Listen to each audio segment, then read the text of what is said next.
Can you hear me? I can hear you. Welcome to tonight's doubleheader action at Spain Park as the Jaguars take on the Chelsea Hornets. First game, probably not as important as the second one. The second one determines home court advantage possibly, or hosting the area tournament in the boys' action tonight, the way I understand it. Yep. If the Spain Park boys win, the area tournament will be here at Spain Park. Yeah, and I think Chelsea's already got the number one seed for the girls locked up. Spain Park's going to find themselves in that 2-3 after beating Helena twice. Tough game against Pelham the other night. They will play that makeup game, I'm told, on Tuesday, I believe, Mike. Okay. So we will try to cover that. It's against Pelham here at home. I guess so. You're not going to see Coach Hatter show too much. The seed's already set. Doesn't really matter what he does. You know, you don't want to show too much of your hand, but you want to get some girls some reps. I would think in that Pelham tonight and the Pelham game, if the only thing that's up for grabs is whether you wear white or dark, both Pelham and Spain Park should probably play nothing but reserves. I agree. And, the Jags also have to be mindful, though, some of their eighth graders that they've called up that have been playing both middle school and varsity action, that they don't get too many games, too, so that could also force his hand. Good point. Big loss, though, for the Jaguars tonight. Tegan Huey out home with the flu. She's kind of been not only leading the team, I wouldn't say leading the team, but leading the team and just on the court in all categories. You know, the way she's carried herself and her leadership has really shown through since the Jag Classic here. Tegan is the only senior on the squad, and she has shown great senior leadership. And a lot of leadership is about sacrifice. And so many times we've seen Tegan have to go down the block and guard 4, guard 5, guard 3, and that takes its toll. Yeah, and I tell you, not only that, but I mean, she's been shooting the ball nice. I'd still love that little sidestep 3 she had with the girl coming out the other night. But she also, what I think was the unsung kind of story in that game, which was a hard-fought game. The Jags had to come back in twice. Was some of her rebounds. She, with the Jag, they were killing us on the boards until she really got in there and toughened up and just started fighting for those boards and got a couple of key ones down the stretch. And those 2 big free throws she made. A couple of nights ago, I was up here and talked to Coach Hatter at length just about various things. And one of the things that we discussed was the fact that if you don't have a big, I mean, you've got Libby Gray. She can play as a big on the defensive end at times. You have Chanel, who can play 1 through 5 on both ends, but she's not truly a big. And then you've got, as we talked before, you have Tegan going down there, and it just adds a lot of pressure, especially against teams like Chelsea. They've got multiple bigs that they can throw at you. And what is it, Haley Trotter that was with them last year that's now playing, I believe she's playing down at Tuscaloosa, not for Alabama, but what's the Shelton State. And, but it's hard to believe they've gotten better since she's left, as good as she was. I know. That's a testament to the program where it is now, where it has been for several years. And, we talk about culture in all sports. And they have the culture that is the winning, winning formula. Could potentially be the last game against Chelsea as the new classifications came out today. Alabama doing away with 7A classification. Spain Park will stay in 6A, but really 7A because it's the top classifications. Private schools splitting into 2 divisions, a 2A and 2B or something like that? Double A and single A, I believe. And then the largest private school division is going to be 17 teams, which will include Briarwood and John Carroll. And then every other team gets thrown into, I believe it's like 40-something, 43 maybe. Really? So that's kind of that's a little disappointing, but I guess they didn't have many options. But, see some regional and area matchups that will be bring back some traditions. You'll be back with Oak Mountain. You'll be back with Vestavia, Tuscaloosa County, Hoover, Trussville, Thompson, Hillcrest. So I think we take the place of Hillcrest, do we not? Or do we take the place of Tuscaloosa Central? One of those Tuscaloosa teams, they dropped it down, and Spain Park will move into that role. I will tell you. How about that for going from? So the region will be Hewitt, Trussville, Hoover, Oak Mountain, Prattville, Spain Park, Thompson, Tuscaloosa County, and Vestavia Hills. Yeah, it's not Hillcrest. Prattville is the one I was thinking about. You want to? How about a gauntlet? Holy! I mean, that's every sport. If you're in that region in football, or if that's hopefully that's not your area in every sport. I mean, that is no. Well, brutal. that's your region. That's your region. My guess is you'll be looking at you'll be looking at a basketball area next year of Oak Mountain, Prattville, Spain Park, and Vestavia, something like that. Then you'll have Hoover, Hewitt. I don't know. Have to see how they shake all that out. But the whole area is. Maybe we can get somebody to get on and give us a little preview for that. So 1 minute till tip. So we do have one good official in the building, but he's not on he's not on the floor yet. So Nick Madsen's doing a second game. So so I don't know about the other guys yet. So we'll see. I did tell him, Mike, that they were sitting there saying they wanted an introduction, the officials, when they were coming out of the official locker room, and I told them that we'd be more than happy to put their phone number out there for them, and they said that they would accept it if I gave everybody your phone number. They can text, then fans can text in. You'll relay those messages to the officials tonight. Yes, that is not going to happen. Fun idea, though, for someone else in some other time. So we've got Will the Thrill back in the house. He'll do the introductions.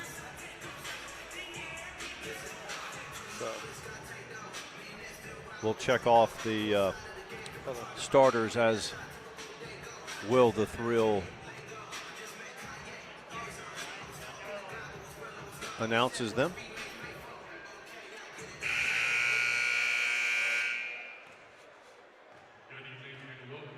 So I'm assuming these two people without numbers on the roster are not playing. Assume nothing. We will find out. This time, let's get the starting five first for the Chelsea Hornets. Number 2, Julian Bass. Number 10, Caroline Brown. Number 11, Libby Boyd. Number 12, Olivia Fryer. Number 23, Gabby Garcia. I'll tell you, the rosters this year, folks, have been a little bit lacking. Well, I'll tell you, on the I went in there to stream the first half of the JV, and not a single player on the Chelsea roster had a number. I was like, okay.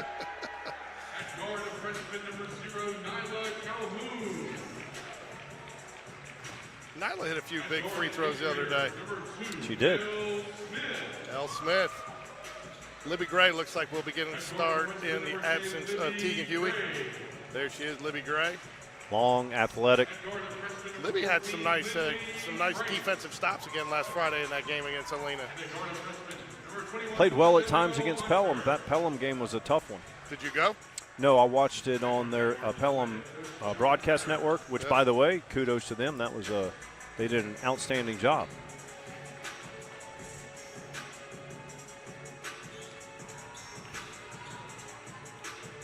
Tell you the other one too that I'm interested to see how she's grown over the last week that I thought really played well is Lindley Franks.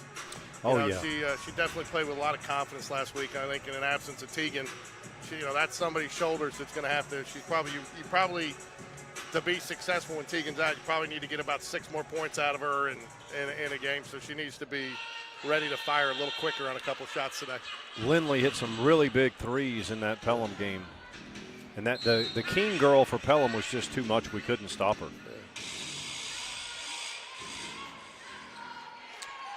Hornets get the tip. Number 2, Bass on the left wing. Down the corner. Free throw line extended. Jags in their 3-2 defense. I like, Mike, how they put Chanel Hunter up top just to take advantage of that athleticism that she has because she can cover so much ground. Yeah, nice post move there by Gabby Garcia. A little surprised to see Chelsea not starting off with their traditional full court press. Think that could have something to do with their seed is locked? Maybe, but also too. I mean, they are a different team. Nice That a girl. move. L. Smith, the 4-2. queen of the court. Ties it up. And plus, Chelsea plays on a 84-foot court, and so this is a little bit bigger court for them to defend on. So they may not want to press. They may just like pressing at home. Good point. Why press when you can do that, though? Yep, number 11, Lemmy Floyd. Bucket from 2-point range.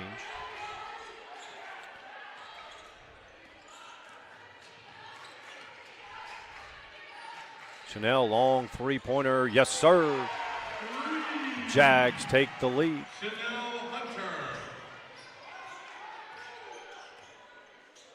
I think you're going to start seeing a lot more teams, Mike, try to pound it inside when they have size to take advantage of the size differential on the Jags because their defense has been so shut down on the perimeter this year. Yeah, and and also we don't have bigs, so you got to. They need to work it down low when they have a big. Obviously, Garcia showed a very nice move a couple of trips ago. Jags up 5-4, 6:15 remaining in the first. Running the point is Olivia Pryor. Nice ball work by the Hornets to finish there. I believe that is number 10, Caroline Brown. Hornets retake the lead, 6-5. So talking to Coach Black there real quick, they did not announce the areas for basketball for next year with the new classification day, but they did volleyball, and he said typically we follow volleyball, which would mean you could look at Thompson, Prattville, and Oak Mountain, Spain Park in an area next year. Well,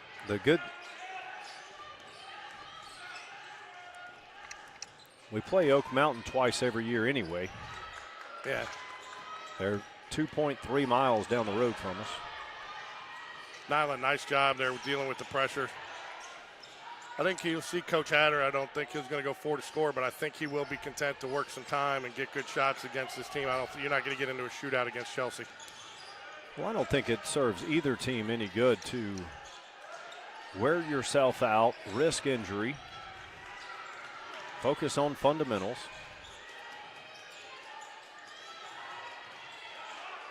Looked like a little contact there, but not enough to draw the whistle, at least according to the official. Nice dish. That's Gabby Garcia again on the post. Nice dish there. Jags trail by 3, 4:35 left here. First quarter action at Spain Park.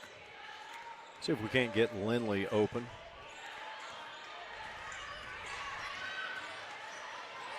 Well, that was very close to a walk.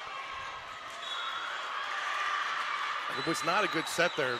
Chanel's got to move somewhere when Nyla's coming at her. You cannot have two people stand in the same position there and make it too easy. See, Abby for the first time. I'm not sure if Abby played in the Pelham game. She did not. She missed Friday night's game, and that's been kind of Coach Hatter's policy, missing a game. You've seen a couple girls, if they've missed a game for a conflict, they sit out the next game because he doesn't think it's fair to take somebody out that played when, that was there. Good defense, but no answer for Gabby Garcia.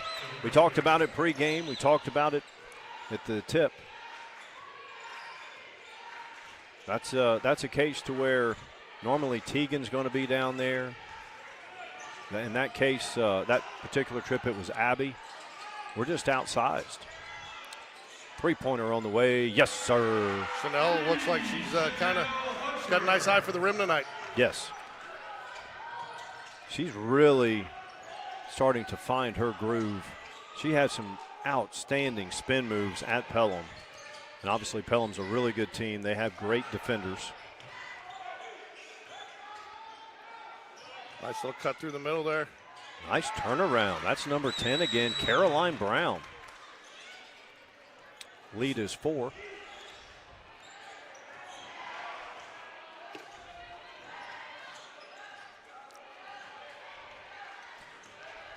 In the first meeting. Oh, errant pass. In the first meeting, what was the final score?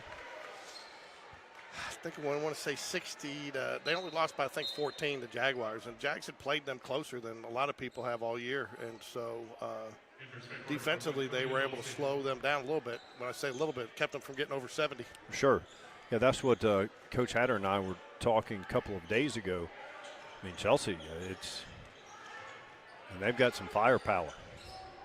Caroline Brown, 3, nope. Abby with the defensive Dribble rebound. out. There you go. Get it in the athletic hands of Chanel Hunter. I think it is a wise decision for Chelsea not to go full court pressure for some of the reasons you pointed out, and also fatigue. Missed the call to Camilla Dawsey. Check. Nice move. Could not get it finish. to go.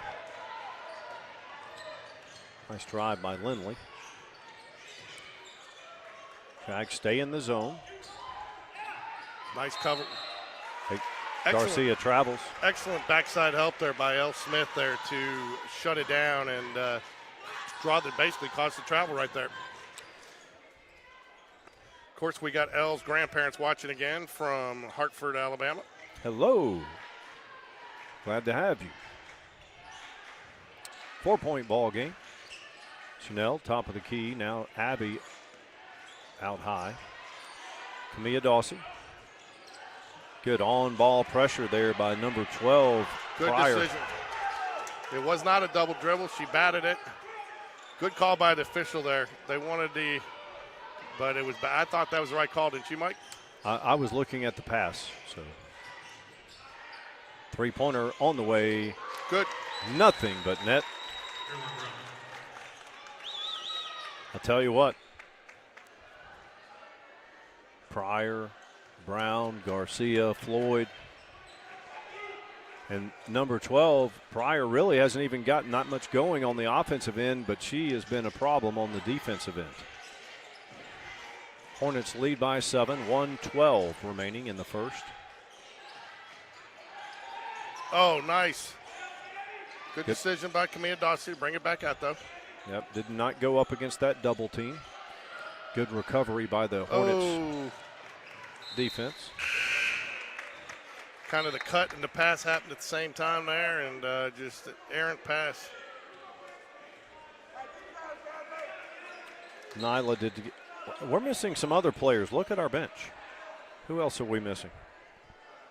Sia or Morgan Bryant's out there, isn't she? Morgan's on the court. Man, their ball work is fantastic. Oh, foul. Going to get, looks like number 3, Michaela Toney. It's officially a game. L. Smith has been on the floor. It's not a ball game till L hits the floor.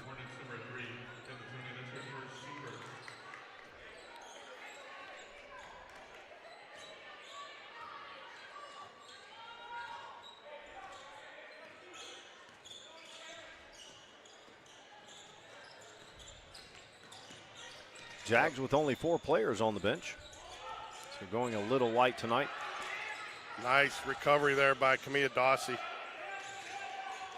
Has Chelsea moved up into a man here, Mike? It looks like They are in a man. they looks like they're in a. Ooh, good shot there, Morgan Bryant. Oh, great rebound, great hustle there by L. Smith. You know, I think Elle only knows one speed, or actually she knows 2 speeds, fast and faster.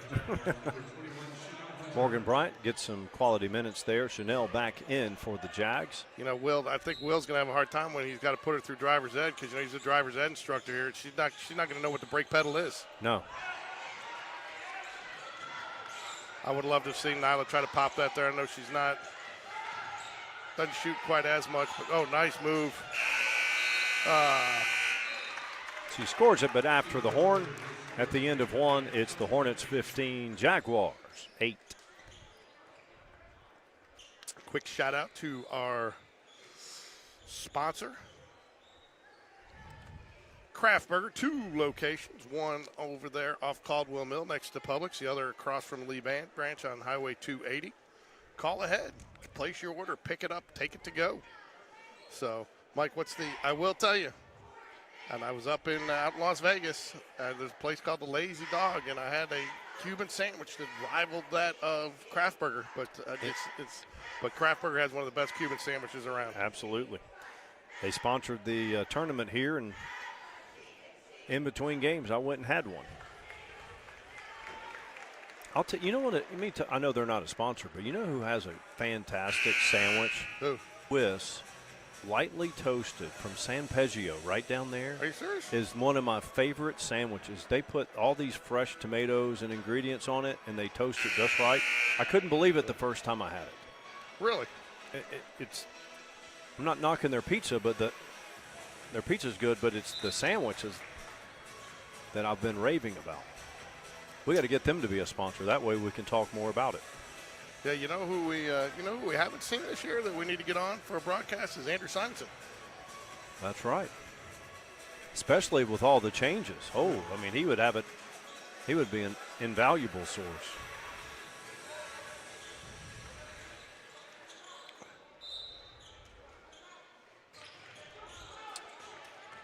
Second quarter underway. Hornets 15, Jags 8. Nyla with the ball up top. Libby's back in the game. Oh, that was a double dribble. That was a double dribble. Chelsea coach is right to be a little upset with that one. Not the other one, though. I tell you, I like the way with this man defense that they're playing. Jags setting some screens. Abby, long three. Didn't look like she totally got squared up there, Mike. No, that's a little bit of a product of that tough man-to-man. You feel rushed. Take the best shot you can get. Sometimes it's not a great shot. That wasn't a bad shot. It would have been nice if she could have drawn a bead on it. Oh. Good foul. Tell you what, if you're going to foul like that, just make sure they don't get it off, right? Correct. 7:15 remaining here, second quarter. Jags trail by 7.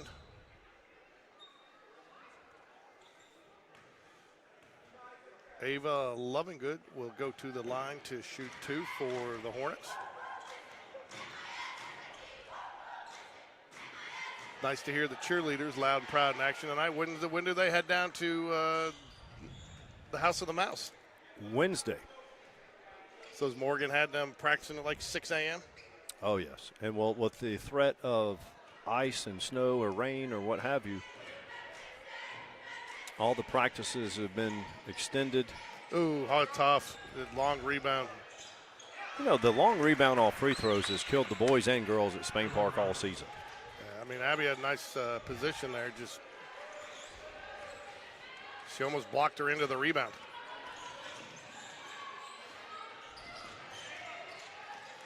Again, we got girls in the same. We had a little confusion there, looks like, on offense, Mike. Oh, he's going to get her with the travel.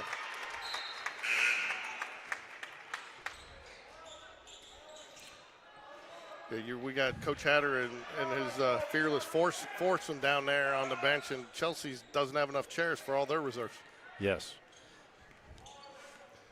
6:47 left. Jags trail by 9.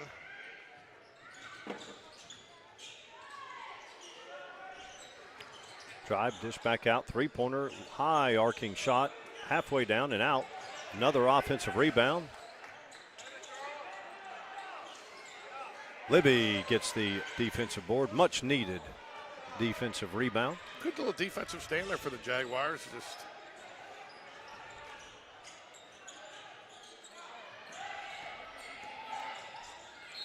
So now, if you go to that jump stop mode, you got to get the shot off, or they're going to call you for the travel. Got some class.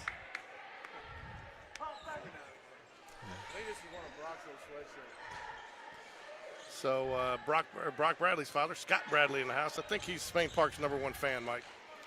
Yep. He's Now, will you see him down in Orlando? I know we'll see Kathy. I'll say I know, but seeing her the last couple of years, you know, we might, because. Oh, late foul call there. Probably the right call. Kate's the last one in the house, so maybe. I doubt you'll be seeing Scott at many Friday night football games this year. Maybe.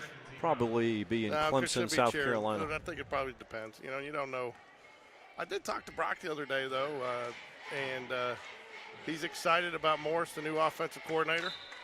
Says they've got a plan to try to stretch the field so many times per game and so many times per quarter, so they want to sling it. Says Chad Moore's coming back. Did he came back to Clemson? Yeah, he's okay. Offensive coordinator there. Well, he was the OC, and then he went and was a head coach, right? Yeah. And then they got rid of Garrett Riley.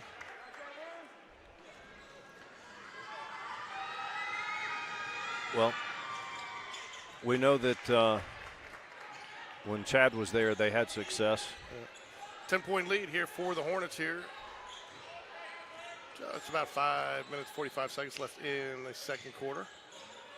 Nice cut, nice dish. Ooh. Shot up and in, Nyla Calhoun. Thought that could have been an and one there, Mike. What's just happening? Libby Gray gets the tie up.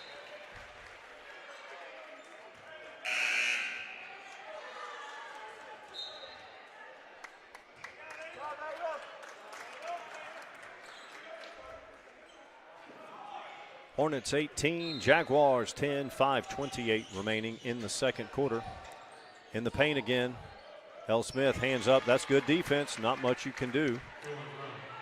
Lead is back out to 10.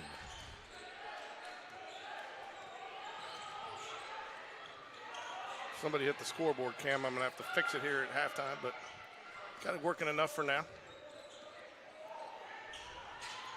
Ooh. Lindley, She likes that shot. L drives baseline, short corner. Loses the ball. L's on the ground. Doesn't have numbers, but it looks like she's going to try to take advantage. Shot up, no good. Oh, that looked like an up and down. That should be about a 14-second in the lane, but they didn't call it. Good box out there by Lindley Franks. 20-10, 4:33 remains. Coach Hatter says, I'll take a TO. Well, now fix the camera.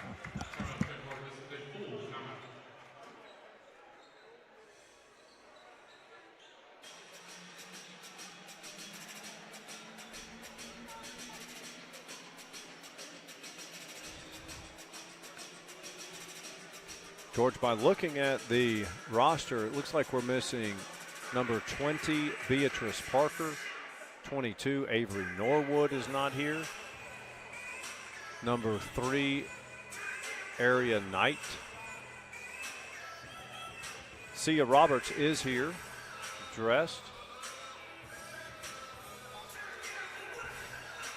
Hey, is she still on this roster?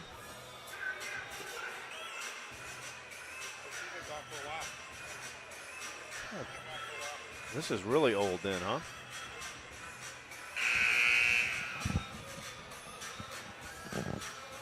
Somebody's saying they can't hear, but I'm showing that we're getting our audio out.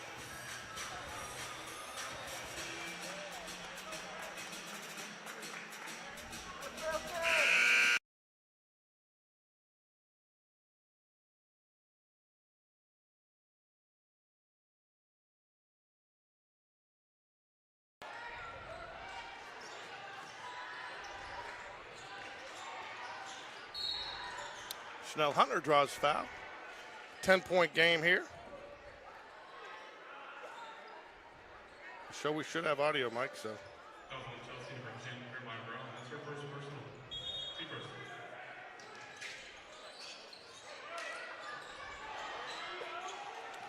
Nyla takes it away. Good hands. L dishes out. Lindley, high archer, long. Hey, that's the play that you always ask for. Number 12, Olivia Pryor did it, threw it off the Jag knee. 20-10, 4:08 remains, second quarter.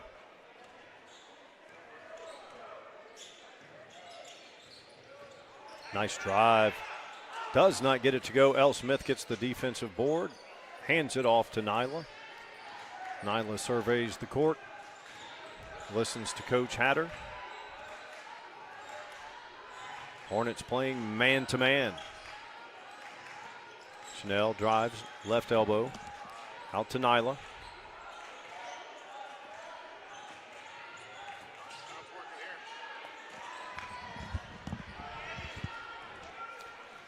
Ten-point lead.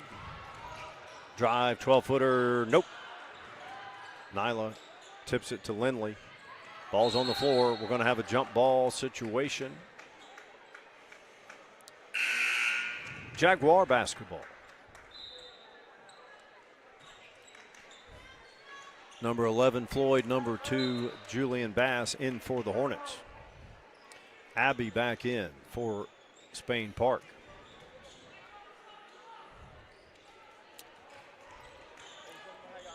Good.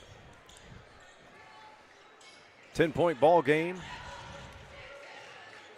Chanel open for three. She launches just off the mark. Chanel Nice.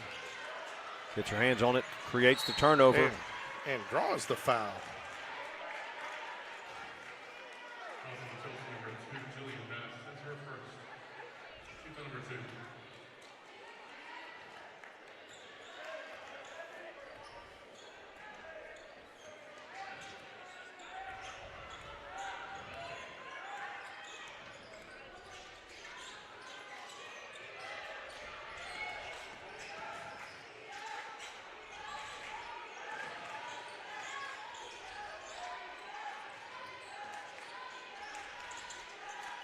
Working it around. 2:34 remaining, second quarter. Nyla drives, goes up with it. Nice little step. You know, the thing is, I'd like to see her try to finish that shot a little further away from her body, Mike. She gets it down there off her hip, and it just, any hands down there kind of off, alters the shot a little bit. One thing that's going to come with a little more age is the strength that will help with that. Garcia is a force. Jags look like they're in man now. I talked to Coach Hatter, said he might go some man-to-man just to work on the man-to-man principles, that they use in their zone. Is it man-to-man or woman-to-woman? If that's a good question, I've asked that many times. I don't have an acceptable answer. Loose ball. Hornets have it. Three-pointer is in the air. No. Lindley, rebound. Got to dribble out of that, young lady. Easier said than done. Coach Hatter gets the timeout, though. Jags trail by 12, 128 left here. Giving a little shout out to our other sponsor, Orange Theory Fitness, Inverness Corners. They're starting their transformation challenge next week, Mike, and I think, that might be good for me. I need to transform. Need to transform this belly away. Yeah, that don't we all? So, because all those Cuban sandwiches I eat at Kraft Burger. So, Orange Theory Fitness, though, go check them out. Call. Get your complimentary introductory session on their new treadmills, new managers, new management. It's an exciting time to be at Orange Theory Fitness, Mike. Which location is that? Inverness Corners, right over there by the Winn-Dixie, Chick-fil-A, Jim and Nick's Barbecue. The only Schlotzky's that I think still left in America. Is it really? Now, there's some still out there, but they're few and far between. My audio is not as loud as normal. Should be, huh? So it's fine. I mean, just in my headset. 22-12. Elle picks up her dribble, hands it off to Nyla. Nyla drives. Chanel eyes a three, spins, goes up, draws the contact. She'll go to the charity stripe and shoot two. Fouls on Chelsea, number 10, Caroline Brown. It's her second personal. 13 fouls. Tell you the one thing the Jags have definitely improved on the last couple of games, Mike, is their free throw shooting, which is something that's going to be critical if they do want to try to make a little run through the area. Yeah, we don't want to give the announcer jinx, but you're right. The last 2 or 3 games, solid from the line. The other 20, not so much. Chanel knocks them both. Back to a 10-point deficit. Number 11, Lemmy Floyd, takes a break for the Hornets. Back in number 4, Abby Pimentel. Inside a minute.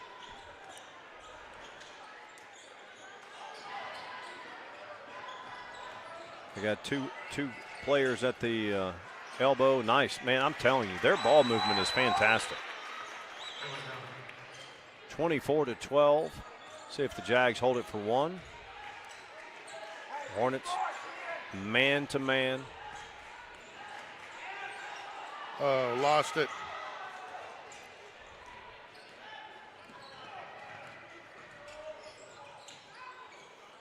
Think Chelsea will hold for one here? No, I don't. Nice job by Chanel Hunter. Gets the save.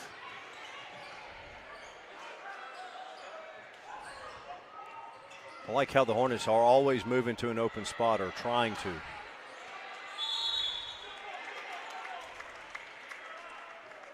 We'll stay here with the Hornets.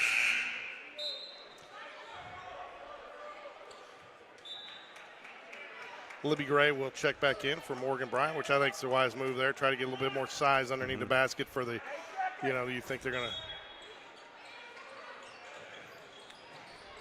Shot good. It's a long two. And I don't think she was expecting that pass. Looked like she was probably a little out of position there, but gets the two nonetheless. All right, we'll be back real quick after halftime here. Going to take a quick break.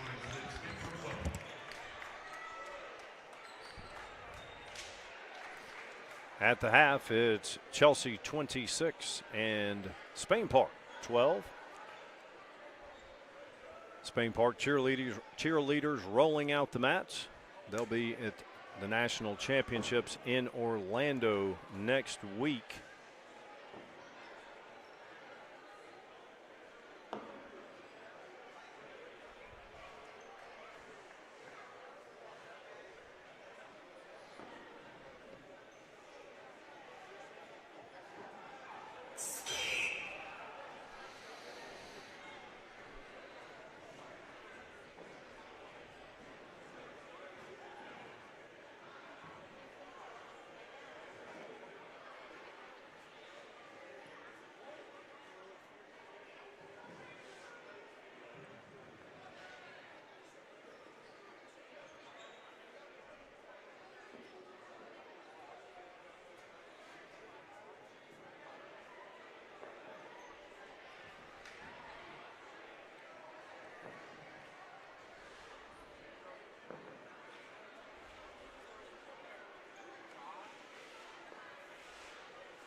Looks like we're going to see JV and varsity perform. We'll see.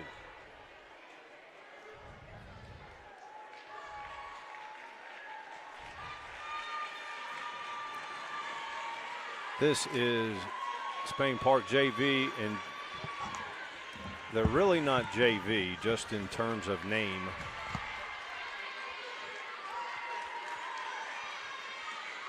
But they're every bit as talented as any varsity team out there.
There you go, Spain Park JV cheerleaders. They are outstanding athletes.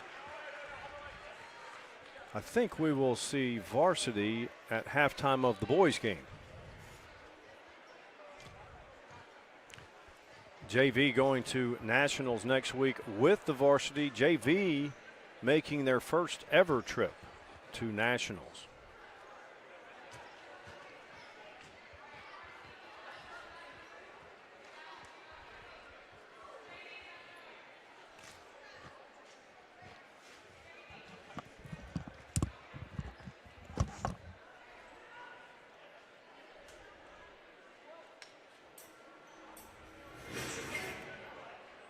Next up, I believe we're going to have the Dazzlers led by Coach Rachel Matherson.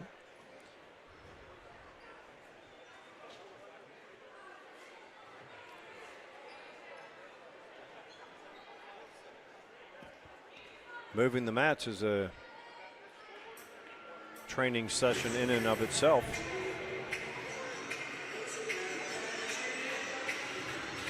Spain Park Dazzlers on the court.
Spain Park Dazzlers. Their nationals competition is in 2 weeks.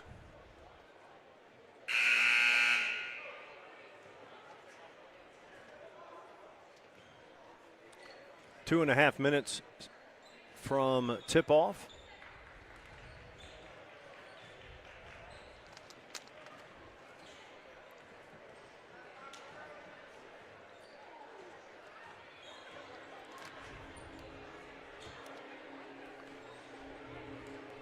Lady Jags back out on the court. Missing our lone senior, Tegan Huey.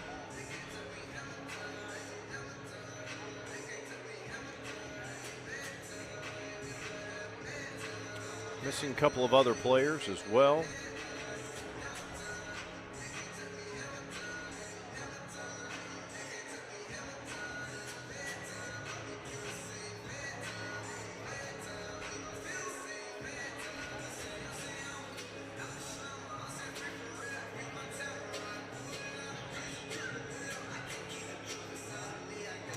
This Chelsea Hornet team, they have a lot of firepower. They can guard you man to man. They can guard you in multiple zones. And then offensively, I'm not sure if a team is a complete match for this Hornet team.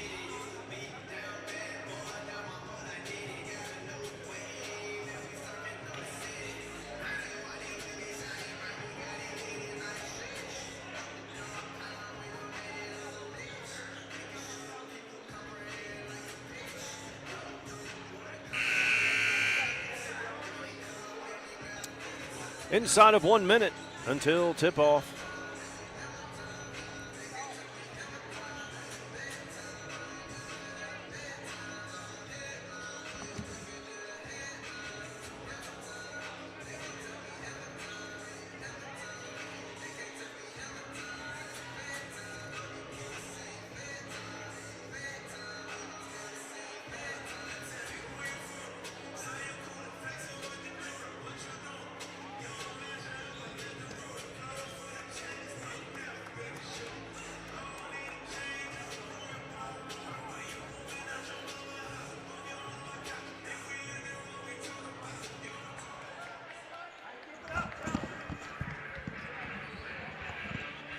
Spain Park basketball to start the third quarter. Trail by 14, 26-12. Nyla will inbounds. Correction, Camilla Dawsey starting this second half. Chanel drives it, goes up with it. Nice move to start the second half. Great play from Coach Hatter coming out of the half to get something positive happening. Give the ball to Chanel. I mean, just to attack the basket. And oh no, getting an open look against this defense is a great draw up. I was just being a little sarcastic because usually if you get the ball into your best player's hands, good things are going to happen. But against this Chelsea defense, that's not always the case because they help defensively very well.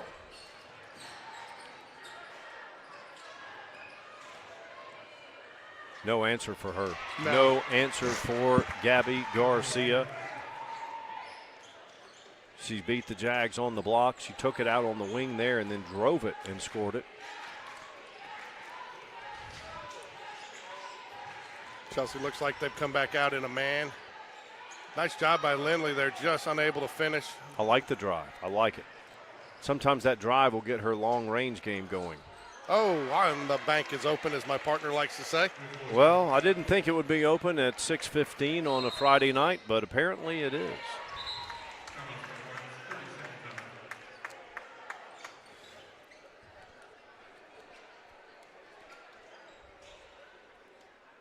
I hit a game winner once that went off the backboard, and I shot it from the corner. That's how bad a shot it was. Was that bathroom Nerf basketball in the shower? No, it was a men's league. It wasn't high school or college, but it was high-level men's league, and it was embarrassing. Brian Passink was on the other team, and he just shook his head and looked at me like, "Are you kidding?" Brian Passink could shoot it. You see that? You see the logo there, the volleyball line. He could shoot it from anywhere in there, and it was almost like a layup to him. Camilla Dawsey gets it across, 31-14. Jags trail.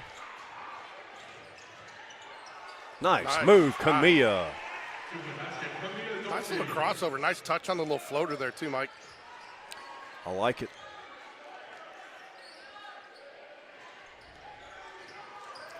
Oh, I don't know about that. Well, her athleticism had her in a position, but then she reached. Okay. You know, I thought the offensive player initiated the contact there. For me, that would have been a no call.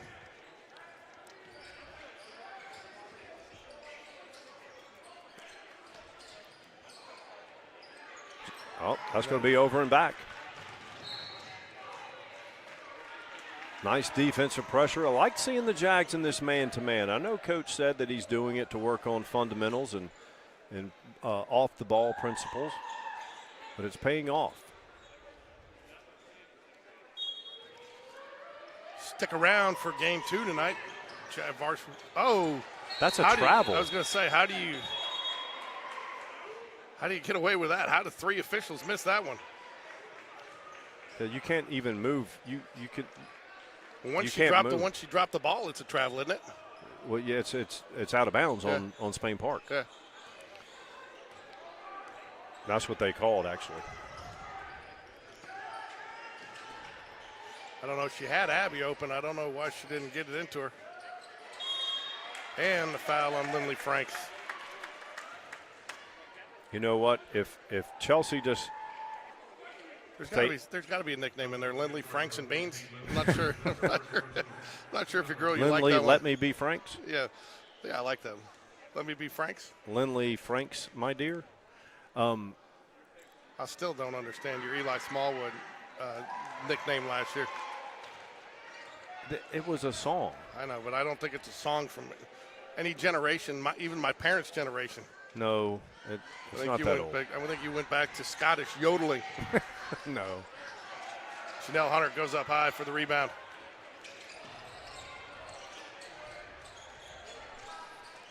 $15-point game, 5:39 remaining. Nyla does get it across. Oh, she turns it over. Telegraphed that one. And she read it all the way and jumped it. Oh. Come on, girls. Look, that's a lack of effort right there. Yeah. To have 3 players not even across half court, that's just a lack of effort. Yeah, I mean, it's freebie. And I haven't said that much about this squad this year either, which is a good thing. Yeah. Thought Lindley might have been able to get called for a travel there, but Fifth would let it go. Nice move. Oh, and it goes. Chanel knocks it down. Stops, drops, and pops. Oh, nice hands. Oh, stops, pops, drops, right? I don't know. You don't have our buzzword cheat sheet out tonight. It's hidden in the papers of old rosters, apparently. 33-18, 4:56 left here, third quarter action. Not many fouls in this game, Mike. No, not in the first half either. That's what I meant. Well, we're in the second half now. The third quarter usually takes place in the second half.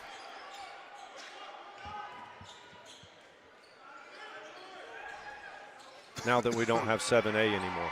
Nice little pick and roll there. Caroline Brown, another bucket. Lead out to 17. 4:30 remains, third quarter.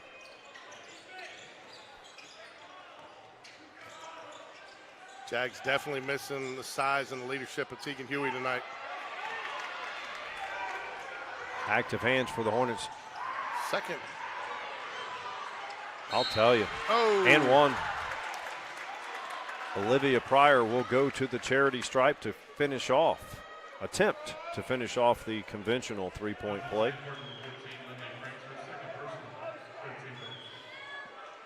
L. Smith in for Abby.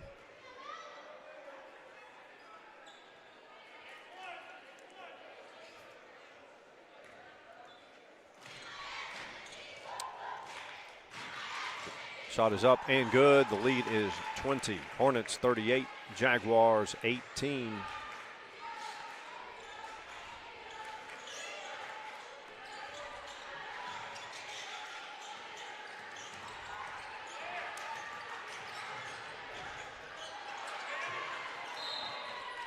Chelsea definitely stepped up the pressure in the second half, Mike.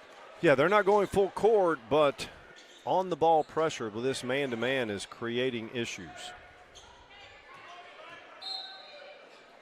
Nyla to inbounds.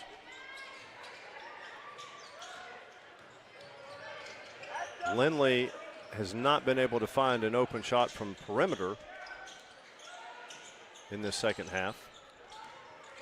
L. Smith sat a good bit to start this. It's an unusual situation where both teams are locked in to their position. Nyla goes up, rolls around and out.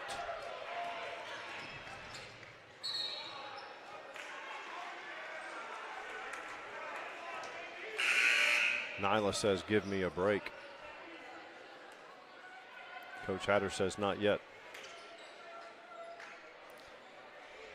Morgan Bryant in the game, L. Smith, Chanel, Nyla, and Camilla. Camilla getting a lot of minutes tonight, which is good because she'll need that experience come area play.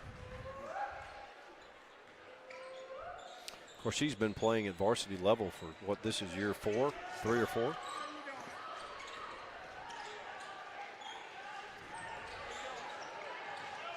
Nyla drives it. Contact, shot goes up, goes in, but I believe that will be on the floor. It will. Nope, he's going to give her 2 shots. Well, the shot went in. Oh, he did? He gave her 1 shot, and he did give her the basket. the WNBA. If this was not an 18-point game, I believe we would have some questions from the Hornets on that.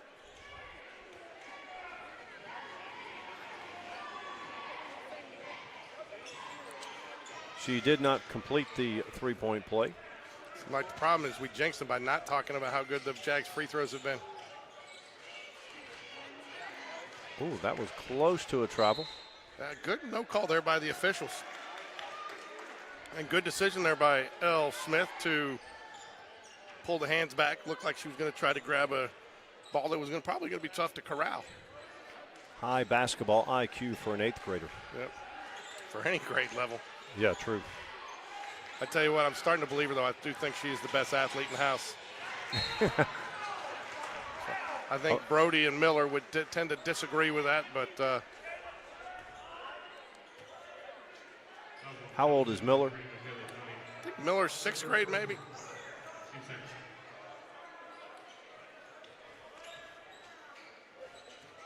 I've only seen Brody on the football field, but as a 10th grader, he was solid. Yeah. Let's stay with white ball here.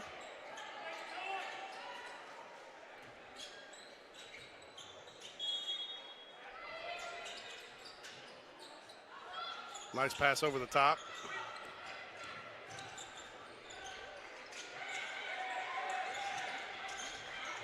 Good job by Elle not to get panicked there. Yep, stayed composed.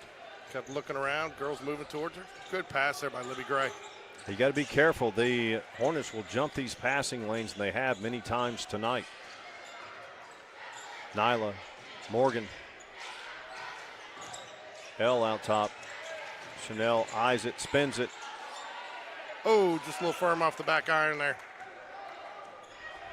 Solid move, does not get it to fall. Little short, long rebound though for the Hornets again. Nice defense, L. Smith. Kind of like Caleb Williams. If you don't know where to go for the Hornets, just throw it up into the post. You got two that are going to be down there. Isn't that what he did on that touchdown? Just threw it into the corner, hoping somebody was there. Yep. You know what? I know it wasn't exact situation, but it reminded me a bit of Bryce Young. Milrow? Milrow throwing against Auburn to the fourth and a million. The mill throw? The mill throw. Did he even sniff the field this year in the pros? I know I saw him play some in the preseason. I do not recall him playing. I don't know if he got snaps in the regular season. Phenomenal athlete. Yes.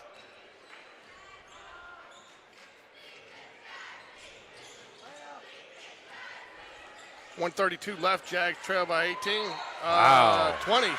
Nice move, number 10, Caroline Brown. Nice move, nice step, nice all around. She's got size, and she did a very nice spin move. Showed her ball handling ability, strength, and ability to finish all in that one play.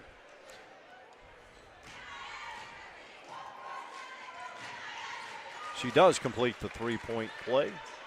Minute 30 left here. Chelsea sticking in their man-to-man.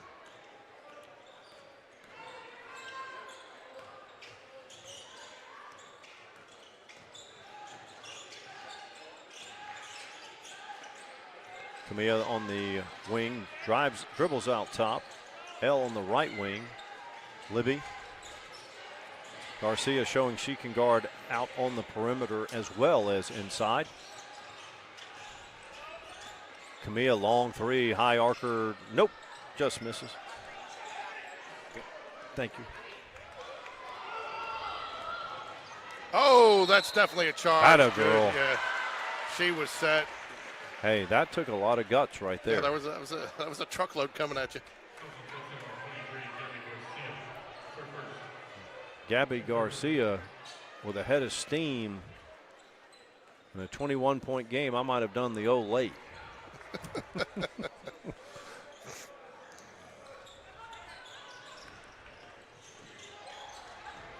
Lindley Franks finally.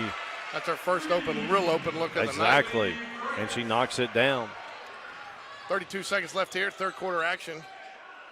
Any foul on the Jaguars will send the Hornets to the line.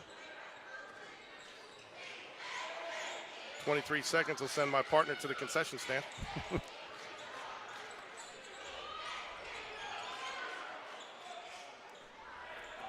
Hornets will hold it for one. They lead by 18. Drive, left-handed finish, good. That's Olivia Pryor. That's where it doesn't matter who brings it up there. Don't sit there and hold it and wait for somebody to come in and pass it to you. Get it in. I mean, Jags wasted a possession there by somebody wanting to pass it into them. I mean, turn around, get the ball in. You got a couple of different guards on the floor that can bring it up. Push it. Huh? Push it. You got limited time. You don't stand there and just hold the ball looking for somebody to come pass it into you.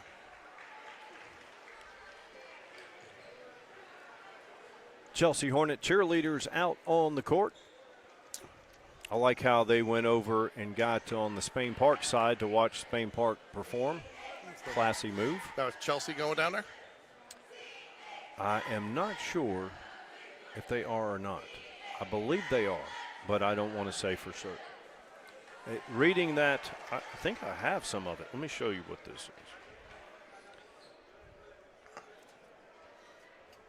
Oh, hey, hold on a second. I'll be right back.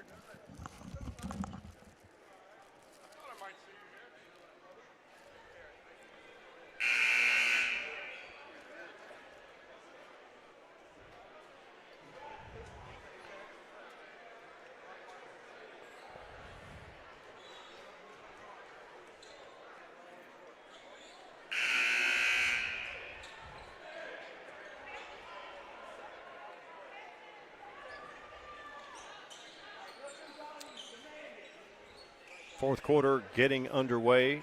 Chelsea 43, Spain Park 23.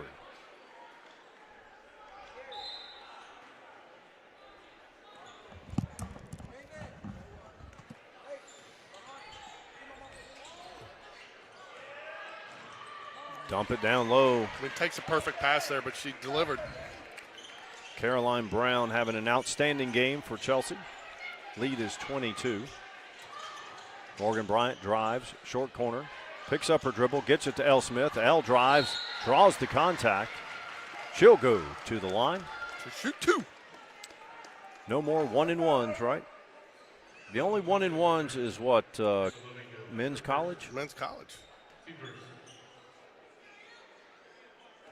Looks like we got wholesale substitutions coming in here for the Jaguars.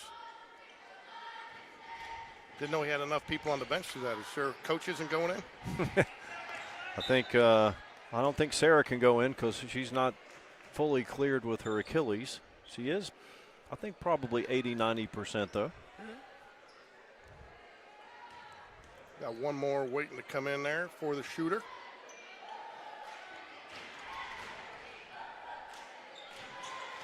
Up and good.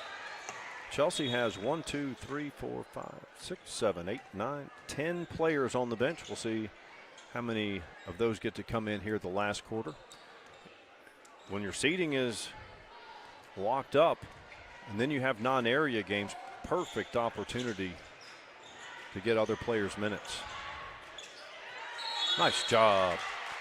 That is number 5, Sia Roberts, with the tie up.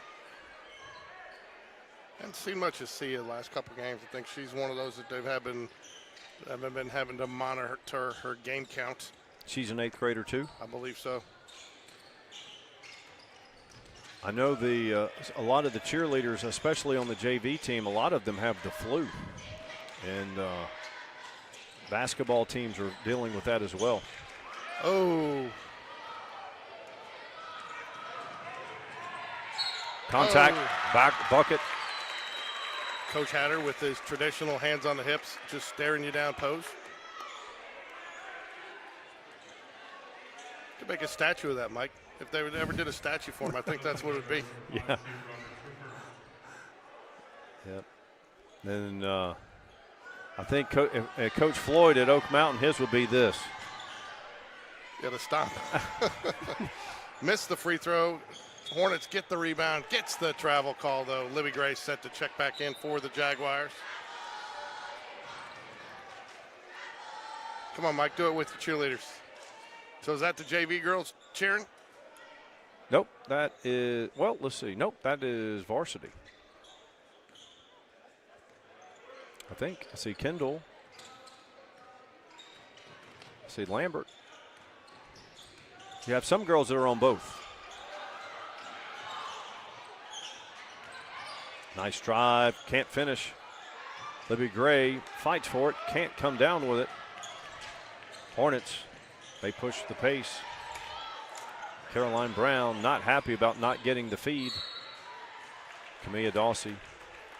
Not a bad foul there. Get it into the post there, keep her on the floor. They call it on Chanel. I think that was the right call.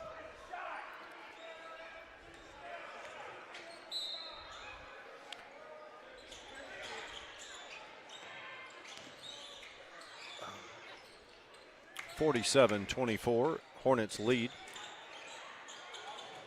Fine ball work again by the Hornets. This time they're going to over and back. Another errant pass back into the backcourt for the Hornets. Second time this half that has happened. And if I'm Coach Hatter, obviously the game looks like it's pretty much been decided. Looking to see how my team finishes. Ooh. That was really close.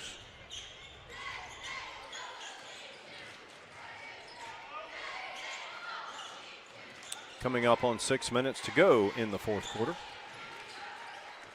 Camilla drives, dishes out, Sia, Camilla. Hornets still with that really solid. They got to quit picking up their dribble in those areas. Climbed her chest there. Probably a good no call by the officials. Not sure how somebody wasn't out of bounds there, Mike. That should have been Chelsea ball because our girl had touched it from out of bounds. Yeah, it looked like it. 5:43 left here. Jags trail by 23. Done a nice job, though. Chelsea's been scoring in the 70s. Not saying that they can't get there the last 5 minutes and 40, but the Jags have done a nice job defensively. I like the fact that all that man-to-man work came in. Yeah. Camilla Dawsey down there. A lot of jump balls in this game. Jaguar basketball. Stick around for game 2 of our doubleheader action tonight. Varsity boys, Jags, lots on the line tonight, Mike. Hey, it's for the right to keep it in-house. Yeah. If Jags win, they will host the area tourney right here in Spain Park Arena. After taking 2 from the undefeated Pelham Panthers? And that Pelham, off the bank. The bank is open for the Jaguars as well, George. Late on a Friday night. Hey, that Pelham team is fantastic, man. When I told Coach Black on the Coach Black show a couple of nights ago, I said, Coach, when Pelham went up 45-35 in their gym in the second half, I thought, well, that's it. We're going to have a split series. And then the Spain Park boys came back, and Pelham's on-ball pressure, full three-quarter and half-court, is solid. And Cooper Gann, nice three-pointer. That's number 11, I believe, Lemmy Floyd. Cooper Gann handled it like a champ. Cooper Gann's been playing well this year. His defense has been just suffocating. Solid defense. Nice move there, Camilla Dawsey. Oh, that's where I think I'd love to see her pop it right there. Pull up there from the elbow.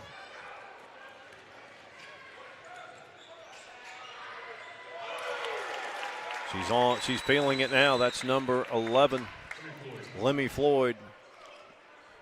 Three-pointers on each of the last 2 trips down.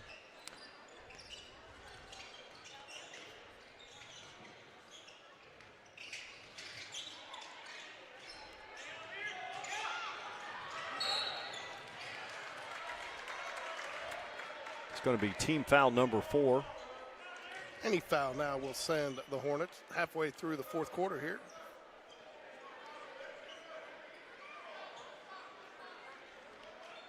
What was the young lady's name, the big for Hornets last year? That's in Shelton State. Her name escapes me. Who? Oh, Trotter? Haley Yes. Trotter? To lose a player of that caliber and to put a product like this on the court the very next year is quite impressive. Three-pointer on the way by Brown. Nope. Offensive rebound, yes. Three-pointer again, yes. That's number 2, Julian Bass. It's tough to beat somebody when they've got the inside game to go along with that perimeter shooting that they've got. Get 2 or 3 chances at it. Sia drives. Lindley drives, spins. Sia.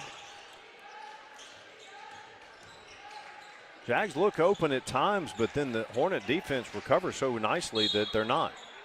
Good drive, Chanel. She goes up so strong, you know, and when you can elevate like that and hold on to it before you got to shoot, you got a better chance for that and one. Right, she's got size, strength, speed, and she's a guard. I mean, but she's effectively our best attempt at a big on the defensive end. Game number 2 should follow this one by about 10 to 12 minutes. 3:13 here, though, left. Oh, cannot get the roll. Not going to get many second chance opportunities with the size of the Hornets on the floor. Nope, they're active. They have the size, the length, and they're active. 3 seconds. I didn't know that with these officials that was still a call. I didn't know it was still a call in high school with any officiating crew. Morgan Bryant and Abby Watley set to check back in.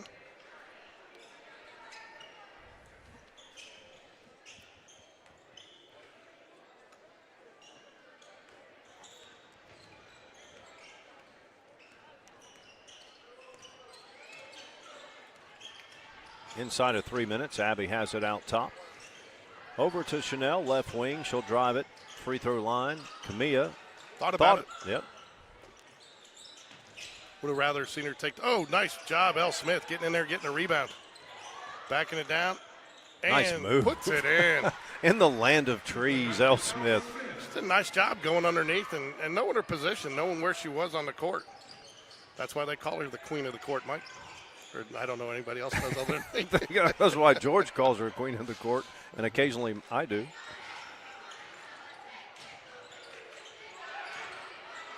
Oh, and she's on the floor once again, holding on to it. I think we've had an L. Smith sighting on the floor every quarter. I would say so. That could be said a lot of games. Elle and Abby are on the floor a lot for loose balls. 2:09 left here. Jags trail. I think there's plenty good to come out of this game, though, Mike, to build on. Yep. I think the stretches of solid defense. Ooh, must have been deflected.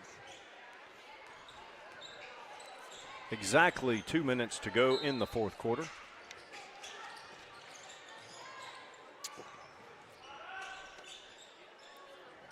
Brown still in the game.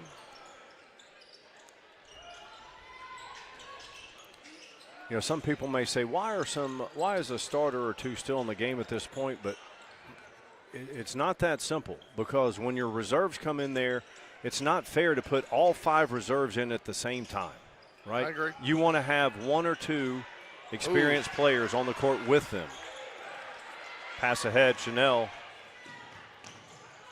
Contact, she'll go to the free throw line, knock him down, Chanel. Good awareness by L. Smith there, too, to get it ahead. Just couldn't get enough steam on it to really give her the lead she needed, but nonetheless should convert into some points. What was it? 2-3 years ago, our girls wouldn't even have their eyes up to know that she was open. So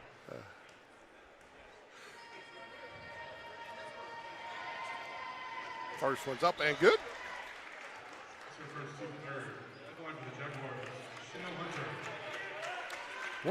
when's the last, who was the last like all area type player that played the 4 or 5 for Spain Park girls? All area 4 or 5. I mean, we have to go back a long way.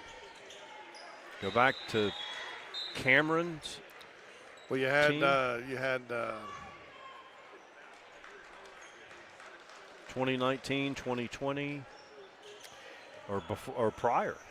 no It was something with a Bennett or not Barrett Barrett. Herring. Barrett Herring was there. Yes, she was a legit 4 or 5, right? Oh, could have been a carry there. Oh, nice job, L. Smith on the floor. Does a Atta nice girl. job not traveling. Camilla drives it, draws the contact. Had somebody else that next year. And then you had like Alana Pooler and, well, who was the other one that was there? We had one more. But we're talking 5+ years ago, right? Yeah, oh, yeah. Be adults at the line for the Jaguars.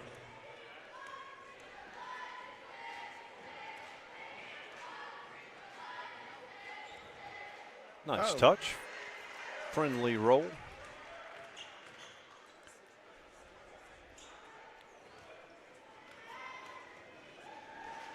If she makes this, you buy the refreshments. Yeah, okay. I'll have 6 packs of M&Ms, please. Yeah, that sound good. Might have to go get those. Hopefully my wife's not watching. Abby Watley, nice job shutting off the baseline there. L's going to bring it up for the Jaguars. Good job by Morgan avoiding that, avoiding the moving screen. Yeah. If she didn't move out of the way, they would have called her for it. 43.3 left here. Jags trail by 23. 4 fouls apiece, so any foul will send the opposing team to the line.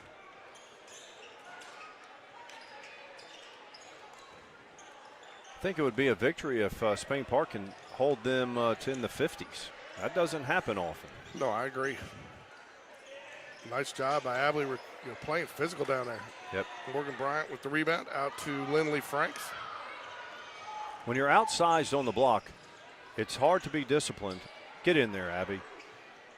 Good shot. L. Smith, offensive rebound. She'll go up with it.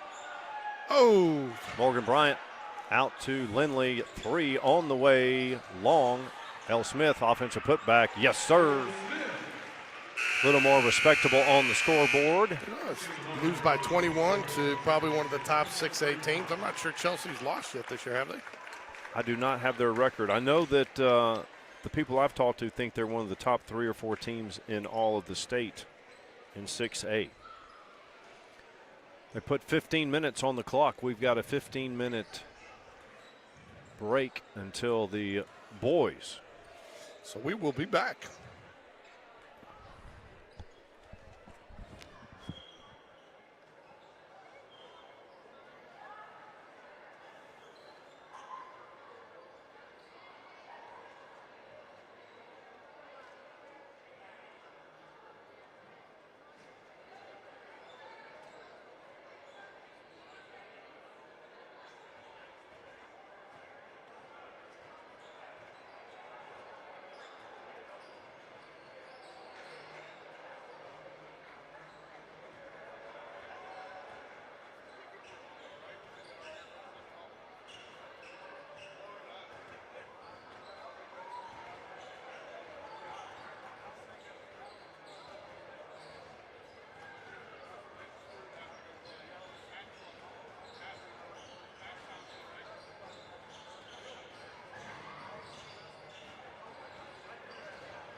Inside of a minute till tip.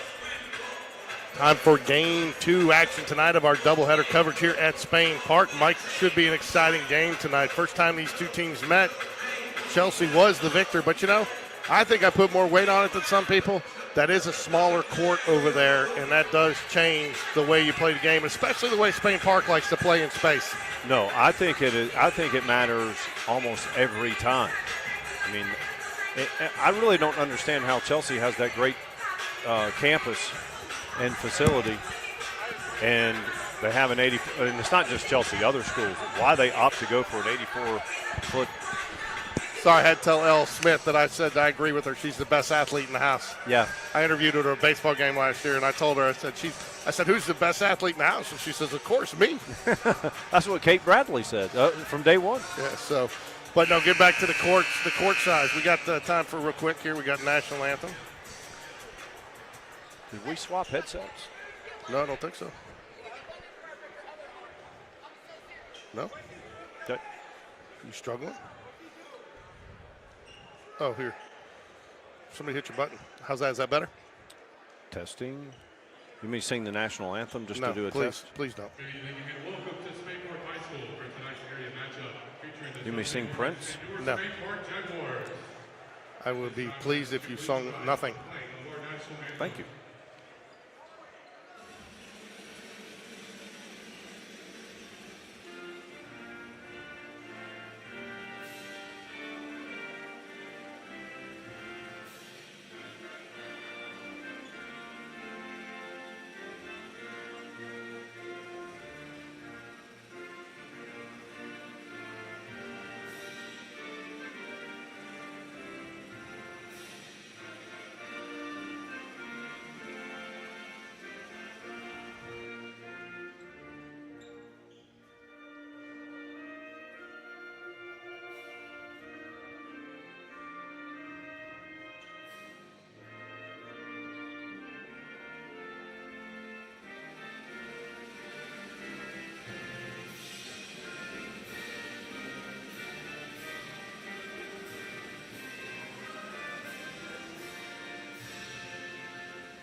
Will the Thrill Latch will announce starters. First for the Chelsea Hornets, number 10, Evan Muller.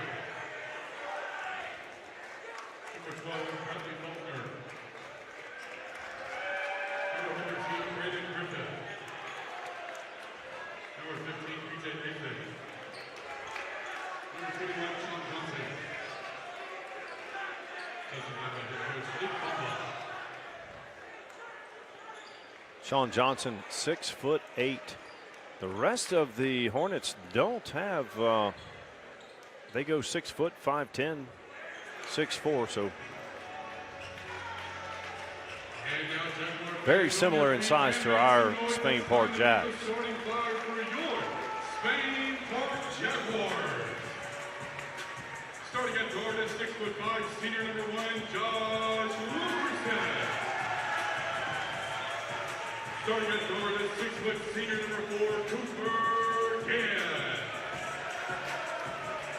Starting at guard at 6'5", senior number 5, Sam Fox. Sam Fox could not miss at Pelham. Number 24, Harrison Stewart. Been nice having Harrison Stewart back. Gives the Jags just that one extra scoring threat I think they were missing just a little bit earlier in the year. On the Coach Black show, he pointed. We talked about how Harrison had 17 points in the first win over Pelham, only 1 or 2 points in the second win, but the free throw he hit clinched the game. Coach Black pointed out that that was one of Harrison's best games because he did all the other things well. I tell you what, I want to see that Tommy Morris and Johnson matchup tonight. We're going to see it. Tommy is he's played these the bigs nice this year. He's gotten physical with them, and he's not afraid to take it at him, even with a little size differential there. Big game tonight. First time the Jags have had a chance to really, in the last 3 years, really compete for this, Mike. Yep. I know. It's nice to be in this spotlight situation for the Jags. 6'8", 6'8" tip. Josh brings it down. Cooper nails Gann, will direct traffic. Looks like he's had a little cupping on that shoulder. Get it to him, Sam. Josh out top. Hornets man-to-man. He's got it. A lot of contact. Yeah, I was going to say. A good little hand check there. Looks like, I guess it shows the respect they have for him with his speed there to getting the hand on him, but too much. Nice getting to know Josh. We did senior spotlight. Transfer from Buckhorn. We are scoreless. First quarter just underway. Tommy takes it left wing, back out to Cooper. Man, how are you, bud? Ladies and gentlemen, school board member, president, right? President of the school board, Alan Paquette in the house tonight. Three-pointer long. Barely, Josh had his hands on it, couldn't hold it. Congratulations to Ryan Paquette, committed this week to Huntington College. I to saw play that baseball. on social. Very nice. Nice to see. I'm sure you're happy what that's going to do to the bank account. So, I'm good. You want to come on and get up in here with us a little bit? Let me get next time out, I'll get another headset on. You can join us. All right. Now top, 6'8", on 6'8". Jag joined man-to-man. Hornets played man-to-man on the other end. Nice stop. Shot up, no good. Josh gets it. Tommy, nice job there getting the body on him and altering the shot. Didn't give him exactly what he wanted, had to short arm it. Josh with the three, drains it. Bingo, Josh for three. Came off the screen nicely right there, top of the key, Mike, and he saw it and squared up nicely, and good elevation, good rotation, and it drops. And B.J. Nathan is a good on-the-ball defender, and that's who's on Josh. So Josh is going to have to work hard tonight.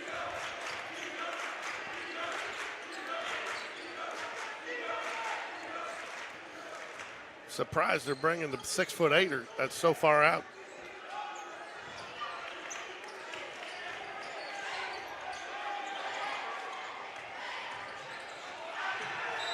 And he will draw the charge. Good call there by the referee underneath. No, So- they don't call a foul. They just say it's off. Oh, of wow, I thought he called the foul. Okay, either way, though, still the Turnover. proper call.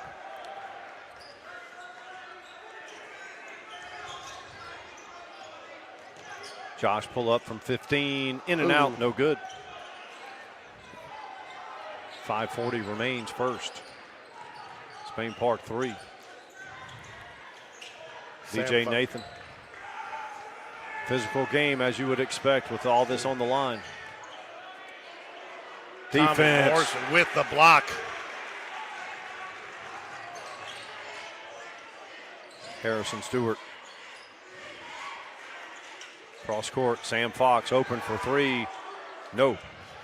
Good box out there, number Like he 21. rushed that one a little bit. It was a little bit further in the corner, I think, with that pass, and he probably normally likes to shoot that just a little bit of a off angle. Maybe just affected it just a little bit.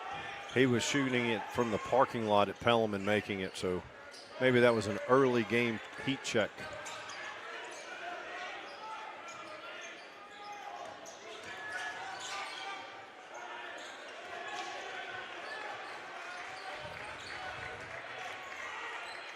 Man-to-man defense. Defensive game, 14, shoots it, scores it. That is number 14, Brandon Griffith. That's a tough shot right there, Mike. Cooper Gann right in his face, extended straight up with him, had to go over his hand, and just not much you can do about that. Long range two, no good. Sam Fox tied at 3. Sam Fox looks like he's forced those last two just a little bit, but I think you got to do that with him because the more he shoots, the more he gets into his rhythm. Yeah, when he gets hot, there's no stopping him. I'm surprised both teams. There we go. I was about to say I'm surprised both teams have not been going testing the other big. Chelsea up top 5-3.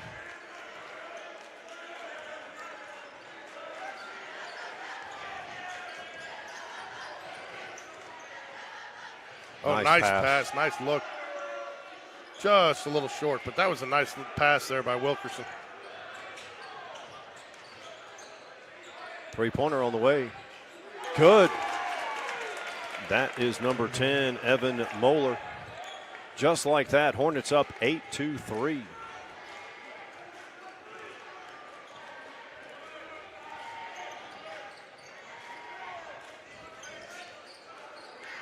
Harrison Stewart out top. Drive, spins. Step back, Ooh, Josh. Nice He's feeling three. it. He is feeling it. All 6 Jaguar points. Josh Wilkerson from Trifecta Land. Josh gets the steal. Three-pointer again. Oh, On like line but long. Harrison from deep. Oh, No. just off. Cooper Gann's a rebounding machine. Sam Fox for 3. Got Yes, it. sir. Now we've got some offensive fireworks. And just like that, the Jags take a 1-point lead, trailing by 5. They're on a 6-0 run. 6-0 run. Thanks for doing the math. Your fan club just walked by, Mike. Where'd she go? I don't know. The one person in your fan club, your wife, just walked by. She did? Yeah, I waved at her. Oh. Which wife? I don't know.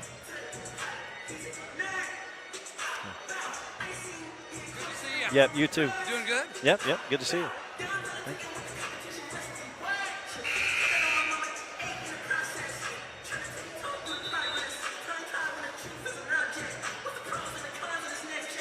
.241 remaining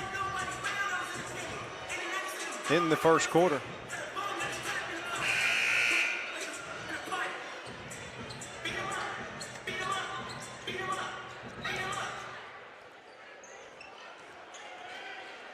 In for Chelsea, number 33, Benjamin Christian.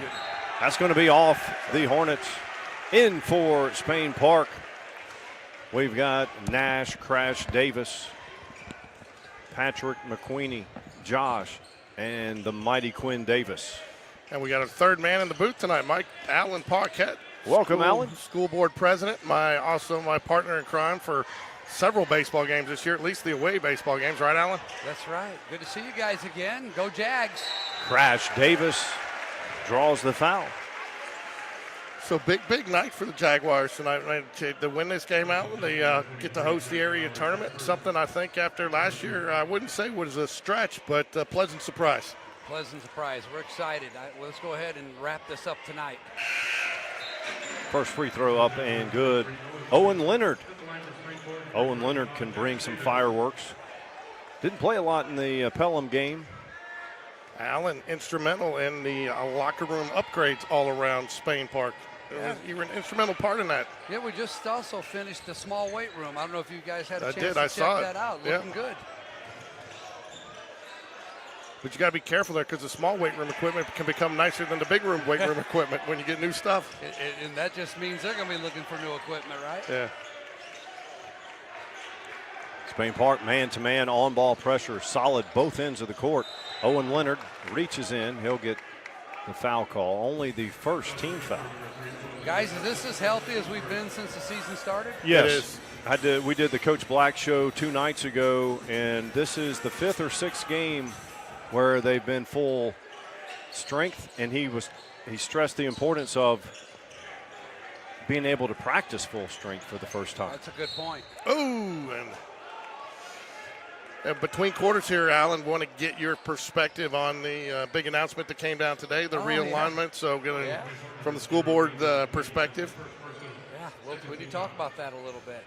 So So it's real news. By the way, if you happen to catch the ABC 3340 broadcast about that news segment, the entire time they were talking about it was Spain Park football in the background. Really? Nice little publicity there. Yeah. And it was all good highlights of us scoring. That's good. Josh Wilkerson brings it up. Josh can play 1 through 5 on offense. He can guard 1 through 5 on the defensive end. McQueenie drives, gets to the rack, finishes. Nice move. I love how he gets his hand away from his body to create that space and open up the shooting lane. Well done. You know, this Chelsea team, their record is not overly impressive, but they always play us very close, and obviously got the win the first game. So, of course, everybody still has nightmares of that area game 2 years ago with the official broke his foot and then Spain Park had a 12-point lead and lost it. My partner here is calling for a 3-second violation. He's not going to get it. But we got the board. McQueenie brings it up with his nice pink shoes. You have a pair like that, don't you, George? Hey, man, I love the pink shoes because it's easy to figure And out. he scores it. It's easier to figure out when you're watching on TV. I loved it when my girls wore the pink shoes. I hadn't thought about it. That's a good move. Good move. Putting a little bit of pressure on them. Oh. I was hoping he'd throw it early. Spain Park on an 11-1 run. 30 seconds left here, close out the quarter. Owen Leonard Good contest. defense, Owen. Tell you, Crash Davis coming in and giving the Jags some nice minutes and got 3 or 4 defensive rebounds already just in his. Let's go. Josh Wilkerson on fire in the first. 13-1 run. And Quinn Davis will get the foul call there. Isn't that Quinn? Yep, mighty Quinn Davis. Medicine Man? No, Dr. Quinn? Dr. Quinn, Medicine Man? I'm referring to one of those old songs again, George. Y'all ain't seen nothing like the mighty Quinn. Look it up on YouTube. Okay. I'm going to have to look that one up. I'm going to. He comes up. I don't Give know. me another hint. I'll show you at the half. Three-pointer on the way. That is a huge shot for the Hornets, number 3, Truett Jennings. Just short. Good effort. Big shot for the Hornets there. That was a big shot to close that gap, take a little momentum in the second quarter for the Hornets. So, Alan, give us the board's perspective on the reclassification today, and we get back into a region with Hoover and Thompson and Hewitt-Trussville, but it sounds like for area purposes, it'll be Prattville, Spain Park, Oak Mountain, and Thompson. Right. It's going to be tough. A little less travel this year, I guess we could say. But originally, one of the earlier plans that we got a little glimpse at showed 48 teams in 6A, and they were going to do 8 areas of 6. So I was actually a little surprised when it came out with just the 4 areas of 8 or 4 regions of 8. That's a lot, but 6 out of 8 making the playoffs. Look at our region. Is that what like they do? 6 out of 8 make the 6 out of playoffs? 8 make the playoffs. I like our chances. Well, it should be in that gauntlet. Oh, Yeah. it's brutal. I mean, if there's ever a situation where you need a trophy for participation, it's in an area and region like that. It's just a Purple Heart for surviving it. Right. Yeah. The gauntlet. I think it's fine. I will tell you this. Coach V's got some skill players kind of lined up for years to come. Have you seen all the announcements this week? I have. People getting offers at big-time schools, SEC schools. And your son got an offer for baseball, right? He did. He got an offer Monday at Huntington College down in Montgomery, and it took him about 6 hours to make up his mind. It wasn't long, and he called the coach, had a great talk Monday night, Tuesday morning, and he's fully committed there. We're excited. Congrats to Ryan. Well, thank you so much. Jags up 4. Now, what is he? Is he going in as position player, pitcher, or a little bit of both? He's going to get an opportunity to do both, and that's what really excited him. Harrison Stewart with the 12-footer. There you go, Harrison. We'll show a little pressure here, guys. Yeah, showing some full court pressure. Come on, Sam. It seems like, Mike, I was close to a 5-second call there. It seems like you either get the guys with the crew with the quick whistle or the long whistle. There's no true 5-second call anymore, which I would rather see the long whistle, to be honest with you. Me too. You know, I think sometimes, especially, too, on the jump ball. So I like it when the officials let them play. Jags going man-to-man even on the inbounds. Nice switch there by Harrison Stewart and Sam Fox on the inbounds. Right, straight up. That's what I'm telling you. Josh can guard 1 through 5. He was on the 6'8" kid. He can guard 1 through 5 every single night. He can shoot it from 3. Yes, sir. Bingo. Uses the entire basket to drain it. That's his 3rd 3 by my count. You know who Wilkerson reminds me of a little bit? Remember Hunter Harrett? Was that the guy that that was close, guys. Everything? The motor all go, no stop. Could do it all on the court. Had the elevation, kind of gives his team the spark. With that mask, a lot of his game reminds me of Rip Hamilton. Yep. Speaking of masks, number 15 for the Hornets also wearing a mask, B.J. Nathan. I remember last year, number 23, Jordan Corey wore the mask for about 2 minutes until she slung it like a Frisbee into the stands. There you go. She didn't hit her dad with it, did she? No, but she said they told her that she had to wear it to start the game, and That was it, huh? and then she got a couple of trips down and then slung it into the stands. Sam Fox, Ooh, a three-pointer. little firm off the back of the rim. He's about to dial it in, though, Mike. I think you're going to get a stretch of a couple threes coming from him. Man, Nails look Gann. at the defense, guys. Goodness. Harrison Stewart getting after it. Seeing max effort on the defensive end. Jags up 9, 21-12, 5:55 remaining. Good drive there. That's number 14 for the Hornets, Brandon Griffith. He's hit a big three, and now that 2. 7-point game here, 5:42 remaining, second quarter. Fouls not an issue. Oh, I'm surprised Sam didn't pop that one up, Mike. No, but he's got a good offensive mind. He knows he needs to get a 2-pointer to get him going, I guess. That might have been his most open look, though, he's had today. Could be. All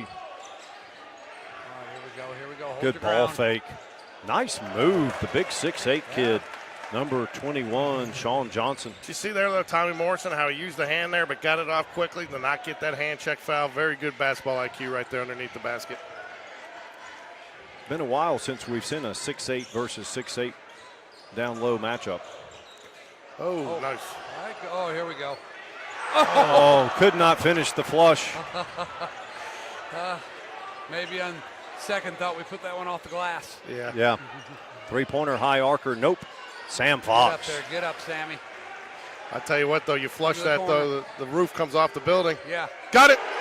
Bingo for Josh. That's 4 3-pointers. My Half. goodness, he's got a good-looking shot, guys.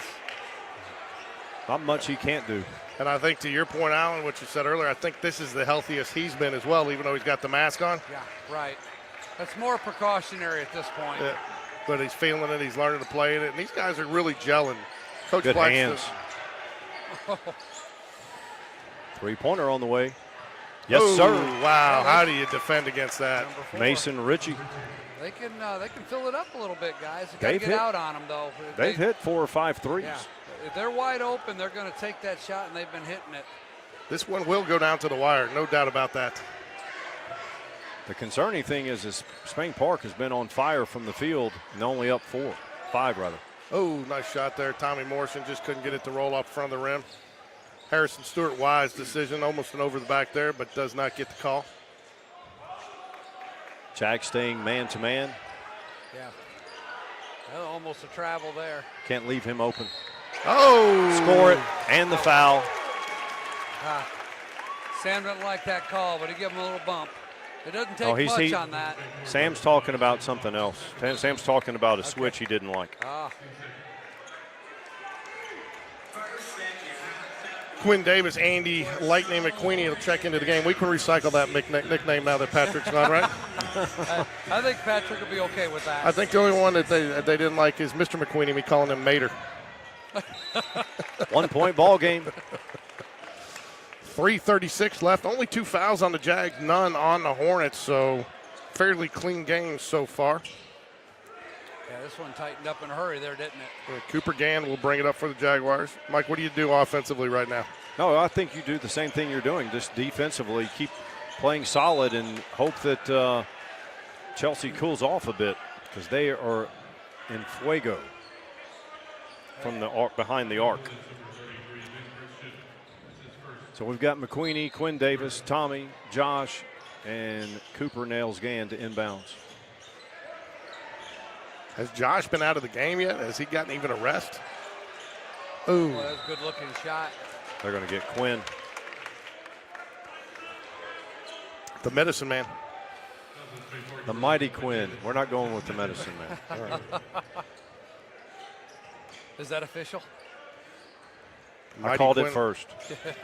The mighty Quinn Davis. And The I'll song's give you- pretty good, too. I'll give you that one since we nuked your Eli Smallwood, whatever that nickname was last year. There we go. Cooper Gann's hands are so good. Stop, drop. Yeah, let him fly by. Stop, drop, and roll, right, Mike? Drop, and finger roll that time. All right, let's see. Jag still man-to-man.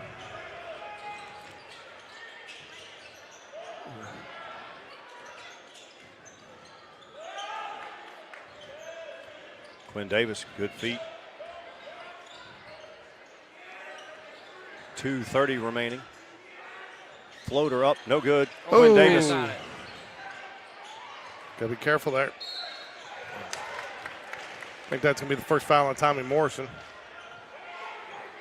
Didn't see a whole lot of contact there, but the offensive player did a good job of making it appear that there was contact. First free throw on the way. Good. 2-point game. 4 fouls, though. I guess I got the announcer jinx by saying no fouls earlier. Then if the Jags pick up 4 quick ones there, Mike. They'll blame the announcers anyway. Lane violation. We'll take it. Quinn Davis, Josh, Crash Davis, Patrick. Going with a little bit of a smaller lineup right now with the big man for the Hornets on the bench. Give him a little air. Give him a little air. Get him. Nice. Oh. Crash Davis wanted to finish that. Look at. What do they list Nash at? 6'5". I believe he's up around the 6'6", 6'7" range now. 6'7" with the hair. With the afro. Start calling him Fletch. I don't want to make him feel bad, but I had hair look like that in high school. Now, Alan, I think that's a difficult one for us to believe. I got photographic proof, George. There you go. Back to a 3-point game. Evidence. 2:12 left here, second quarter action.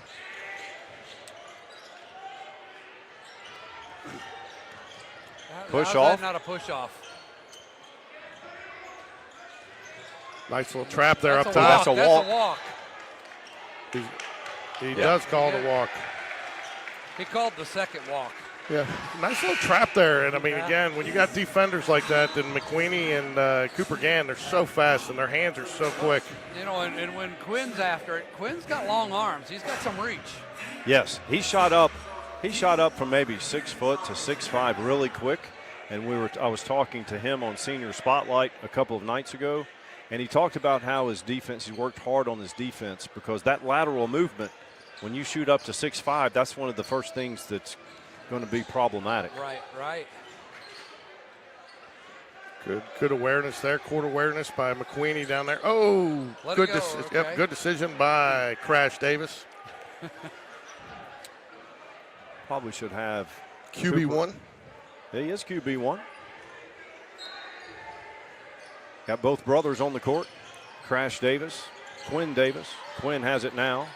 McQueenie, left-handed three. Got it. Oh. Cooper Good. Gann, offensive board. I'll tell you what, Cooper Gann might be leading the team in rebounds. Yeah, he's wherever the ball is tonight. Look at this. Splitting them. On the floor, underneath. Third foul on the Hornets. Morrison, Fox, and Stewart check back in for the Jaguars. Out goes Davis, and McQueenie. Sounds like a law firm. It does. It's nice to have depth. And again, to your point earlier, Alan, Coach Black is really excited about having his team healthy. Well, it couldn't happen at a better time, could it? No, you want to peak. This is when you want to peak. Yeah. Thanksgiving and Christmas tournaments are great, but this is when it matters. Gonna be Yes, sir. Rainbow three, Tommy Morrison. All right, let's get a little more breathing room. before 1 halftime minute. here. 1 minute. 1 minute remaining here. Second quarter, first half action. I think you're going to see the varsity cheer squad do a performance at halftime, so stick around. We will have that on for you. Jags open it up to a 6-point lead here. Three-pointer on the way. Long. Harrison. Nice move. Affected the shot, but still made it. Evan Moeller with the putback. 4-point game. Jags should hold it for one here. Harrison Stewart did not have the best position on that rebound. Got boxed out. Easy putback for the Hornets. That's all right. We'll let it slide, though, Mike. I'll give him grief next time I see him. Tell you what, he did good the time he was on the air with us when he was in the booth, man. He was a pretty solid little broadcaster. Outstanding. Very impressed. Andy has more hair than Allen. That doesn't take much. 5, you got to work it. Let's go. Get in there, ball. Get in there, ball. At half, it's Spain Park 30 and Chelsea 26. We will be back after this quick performance from the cheerleaders, right, Mike? Yep, in at the half of the girls' game, the varsity rolled out the mats for the JV. Now the JV is going to roll out the mats for the varsity. Both teams will be going to Orlando for the national championships next week.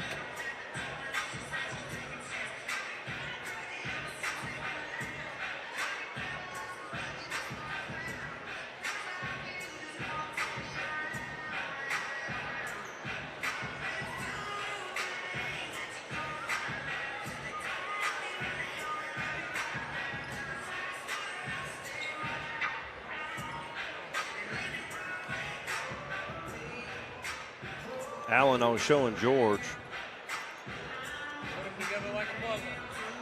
This is how you have to read the schedule at national championships down in Orlando for cheerleading. And then, of course, there's no tomorrow if you don't advance. So at the end of each day, you have to assess what happened and say, okay, what arena? A lot of people don't realize down there, it's the same arenas that they play the Thanksgiving tournaments at ESPN down in Orlando. And like the amount of people you see in here, this is a pretty good crowd, but every arena has 5-10 times this amount of people. Man, that's a big deal. I find it's funny when people say, "Oh, the girls did so good on the sideline at the basketball or football game." I'm like, "Oh, thanks," but really, that's playtime for them. Right. You know, the real deal is that those tournaments and going down there, the big competition. Well, we had senior spotlights, and a lot of the cheerleaders, their best memory is Friday night sideline. Yeah. You know, it's even because that's. Well, they're with all their peeps. Right. Yeah. And they're leading the student section. So lots less stressful. Hey, Ward. See ya. Amy. So this is the varsity cheer squad.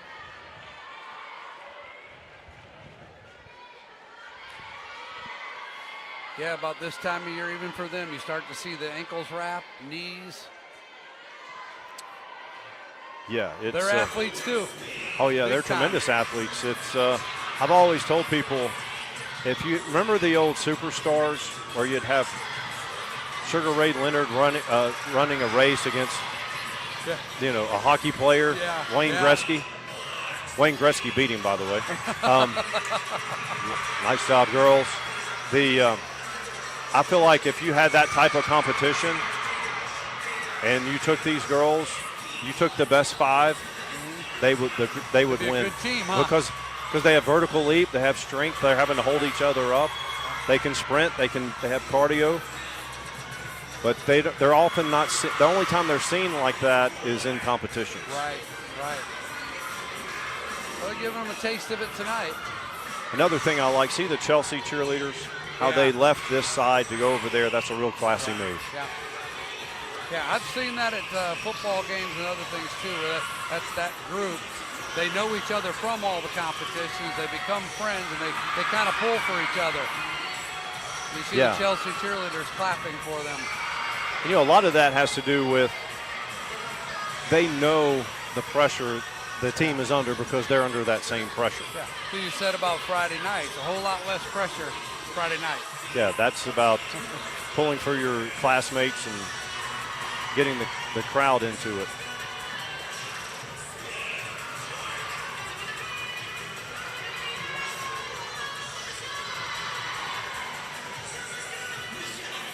This, of course, is the traditional routine, game day.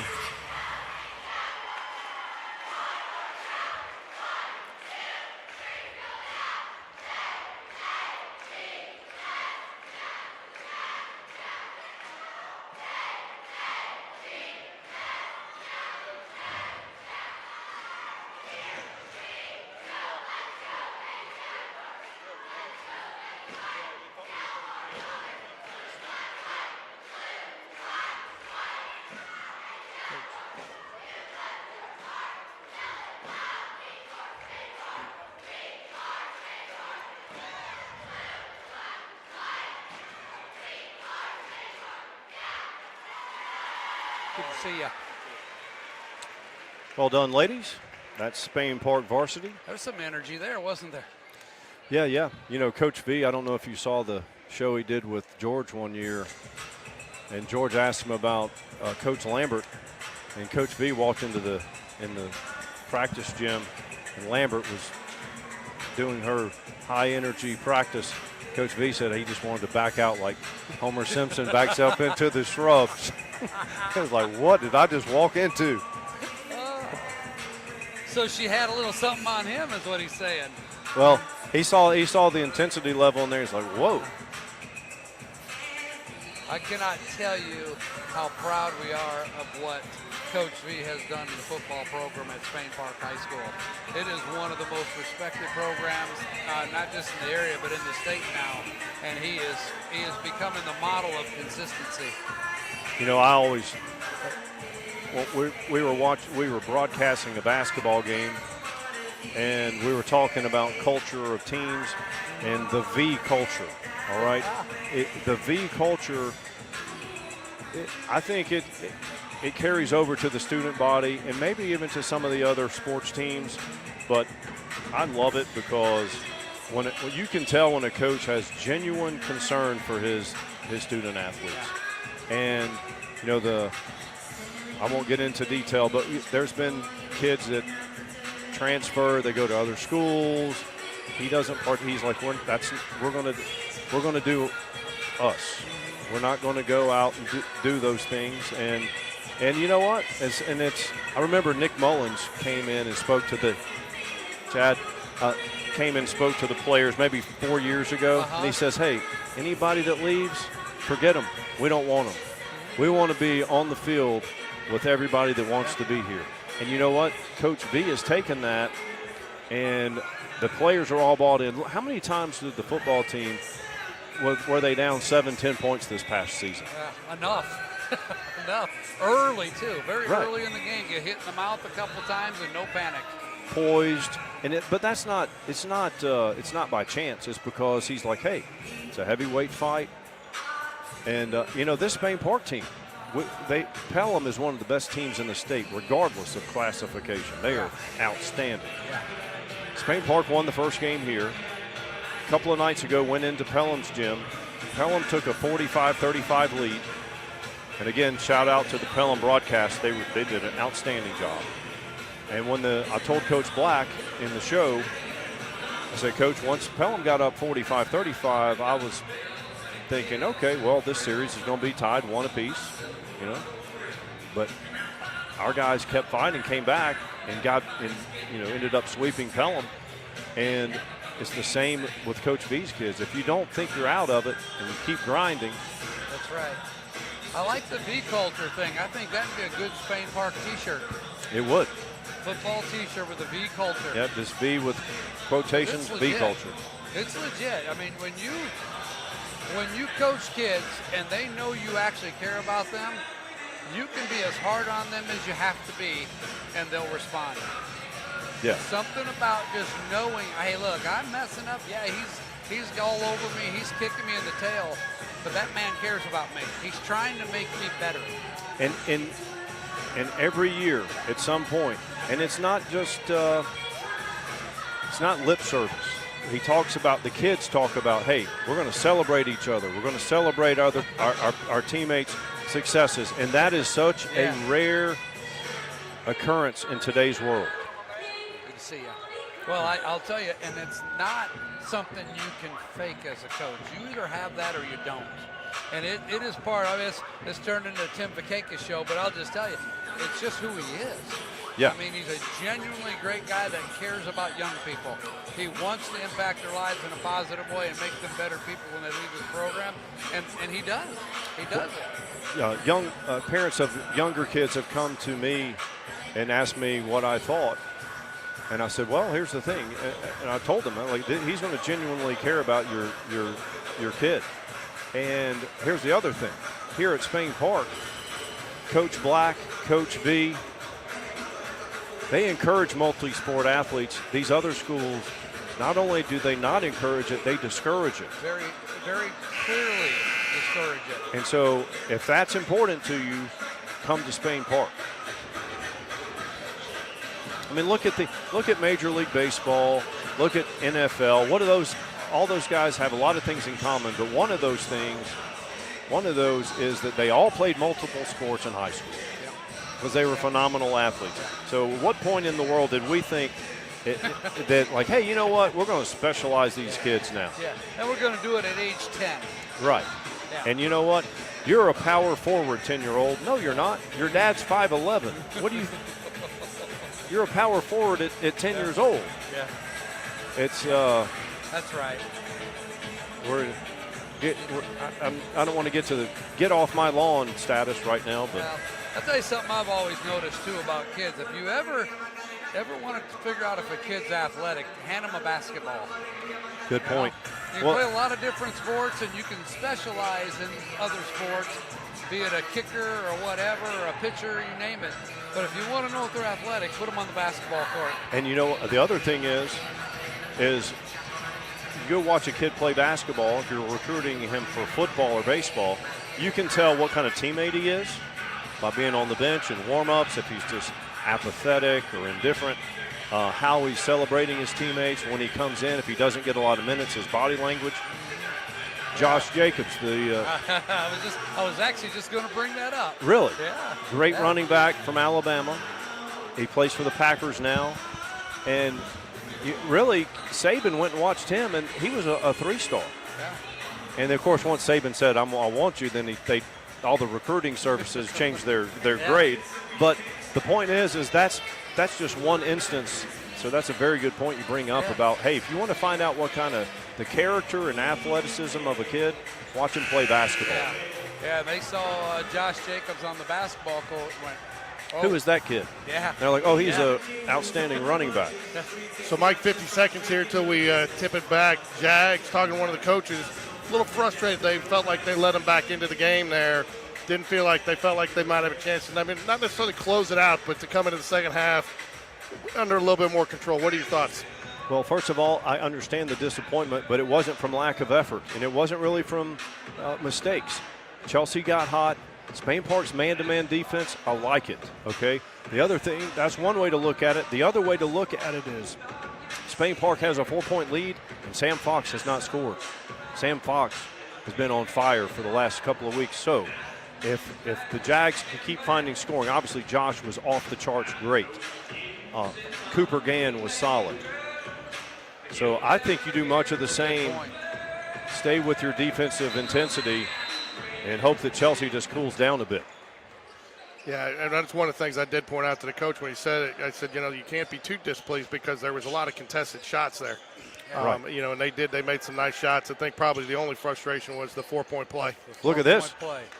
Chelsea comes out 2-3. Tommy for 3. Nope.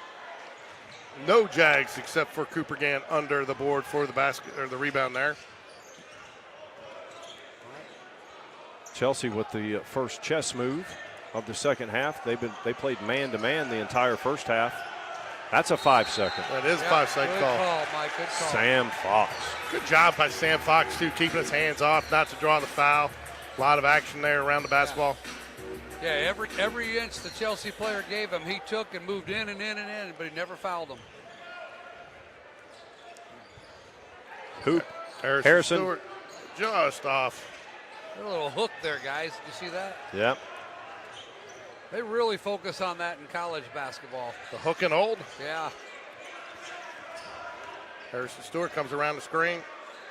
The big man He can drain it from three-point range. That's number 21. Sean Johnson, 6'8". He can flush it, and he can hit the triple.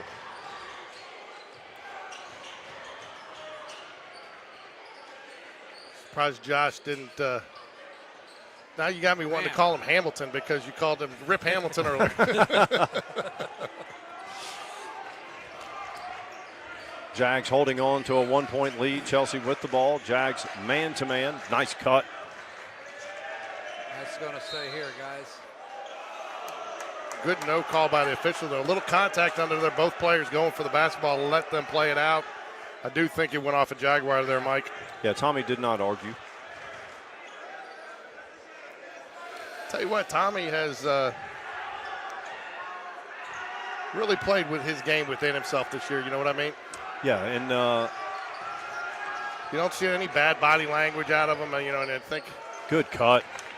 Man. some of that started when he didn't start that game from oversleeping. And I think he that I wouldn't say humbled him a little bit, but it just impressed upon him the leadership that they were going to need out of him. All right.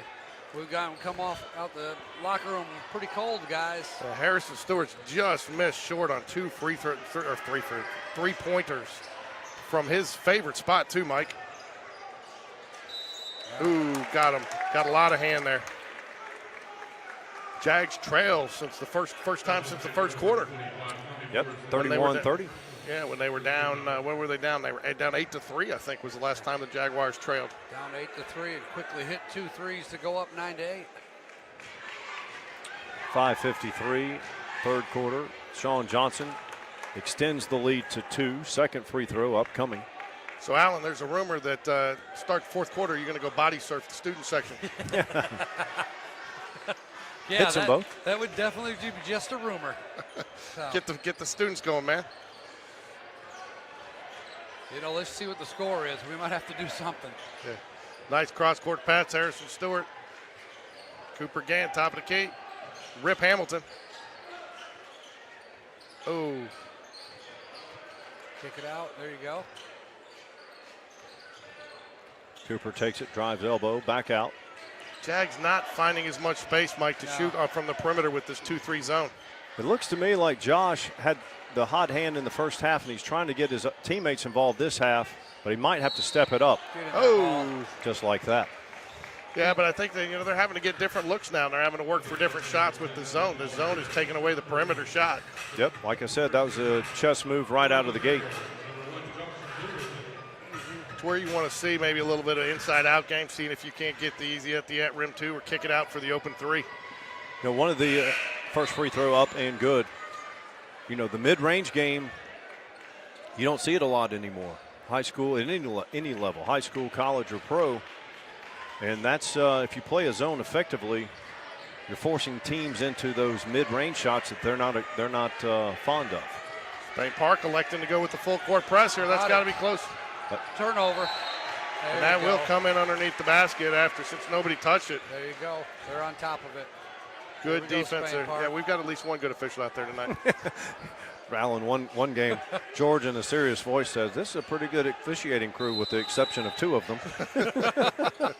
Okay. Mike's trying. Sam Fox. Yes, sir. Trifecta, Sam Fox. Much needed. I'll tell you, this pressure by Spain Park is tremendous.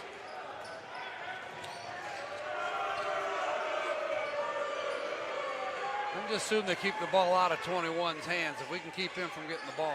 Yes. Denial. Still fairly clean game. 1 foul apiece. 4:43 left here, third quarter. Jags take a 2-point lead off of the There you go. Push him out. Sam Fox 3. Rip Hamilton with the Quinn Davis will come in, give Harrison Stewart a break. Jags up 2.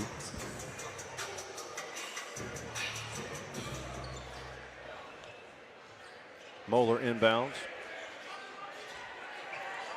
I guess that would be Chris Moeller's youngest there.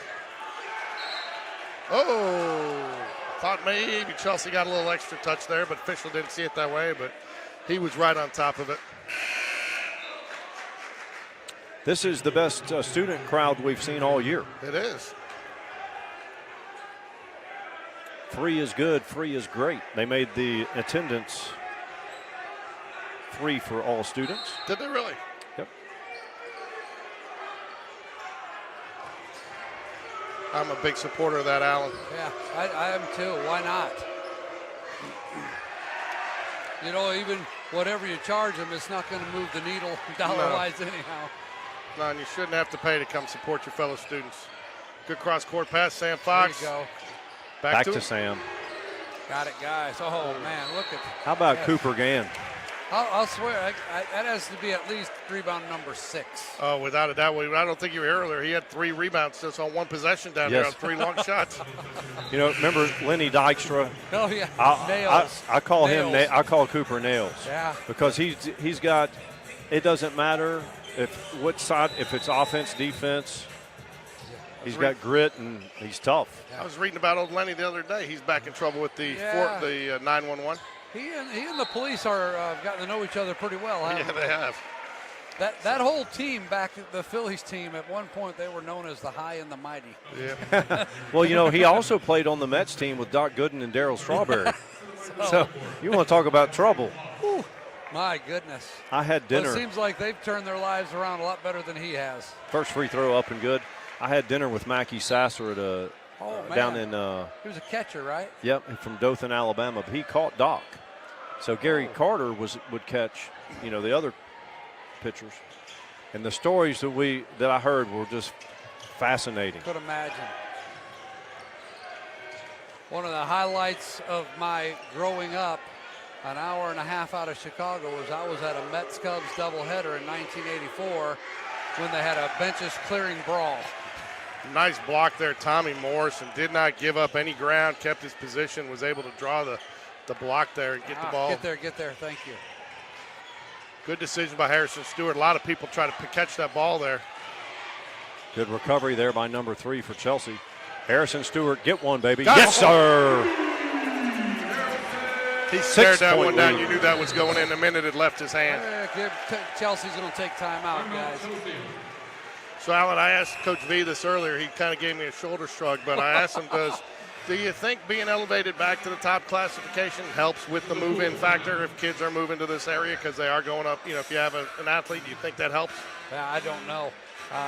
Again, the thing that hurts Spain Park is the lack of housing, whether it be affordable or not. It doesn't matter.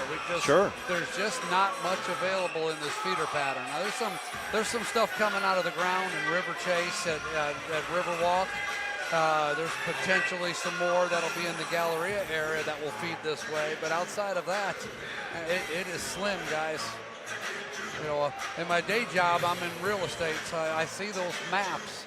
If you want to go to Hoover High School, you know, you have a better shot of finding a house to go to Hoover High School than you do Oak Mountain or Spain Park.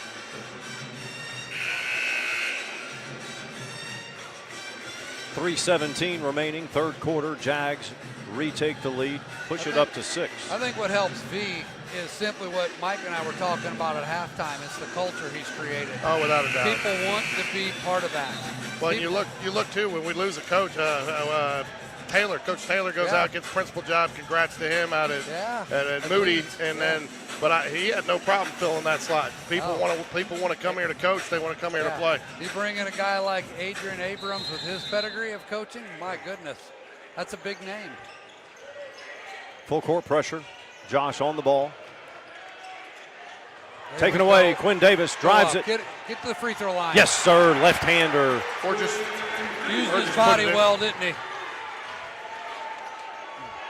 Jags up 8, 41-33. This game is for the right to host the area tournament. Oh, that's picky. That's 2 picky fouls they called on Josh. Jags have extended an 8-point lead here with 2:55 left in the third quarter. That's 2 quick fouls this quarter on Josh. Is that his third or his second in the game? I think it's his third. We're not privy to the official scorebook up here. Yeah. Oh, very close, but legal nonetheless. Jags stay in the man-to-man. They put Josh on 12. Yeah. Make his assignment a little easier for a little bit, buy some time. Definitely don't want to pick up that fourth.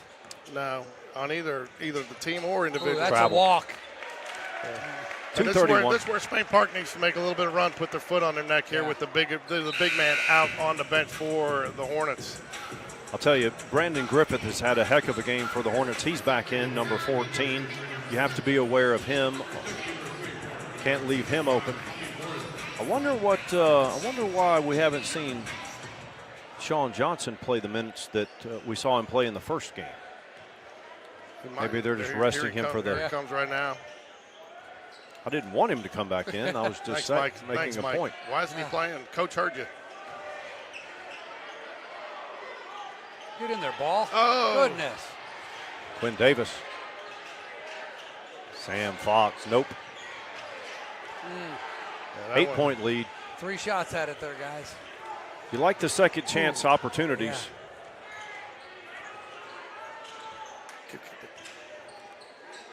Good ball movement by the Hornets. Yeah, but we're closing out pretty good even with that good ball movement.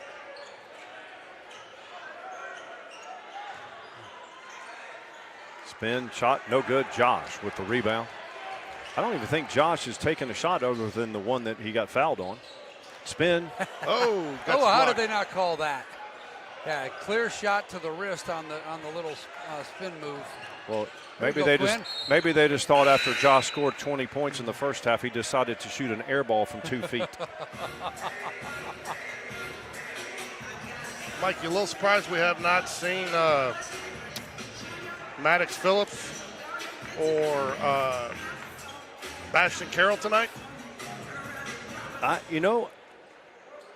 think what could have happened there is Patrick McQueenie came in and played so solid, he maybe took those minutes. Because, there's lots of defensive substitutions there a lot of Here we times. go. Owen Leonard came in, played a solid. They took a foul off the board there for the Jaguars. So now that will be the 14th foul. 8-point lead, 1:14 remains, third quarter. Harrison Stewart comes in, gives Sam a break. So we've got Harrison, Quinn, Josh, Tommy. Good And number Cooper of shooters, game. right? Travel. That's a walk. Come on, Mike, do it like your daughter. You walk too much. Yeah. That's what the Spain Park varsity cheerleaders say. You walk too much.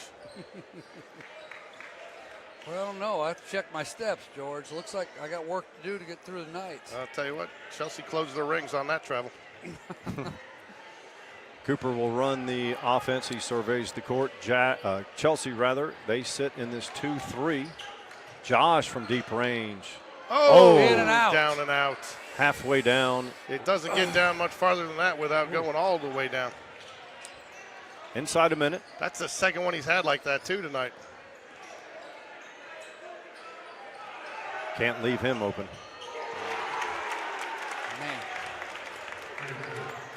Yeah, you mentioned that earlier when they brought him back in the game. Brandon Griffith knocks down another triple.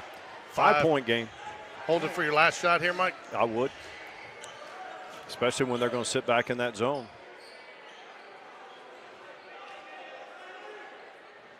Now the coach for Chelsea says extend out. Jag should work it at about 10 to 12. They work it now.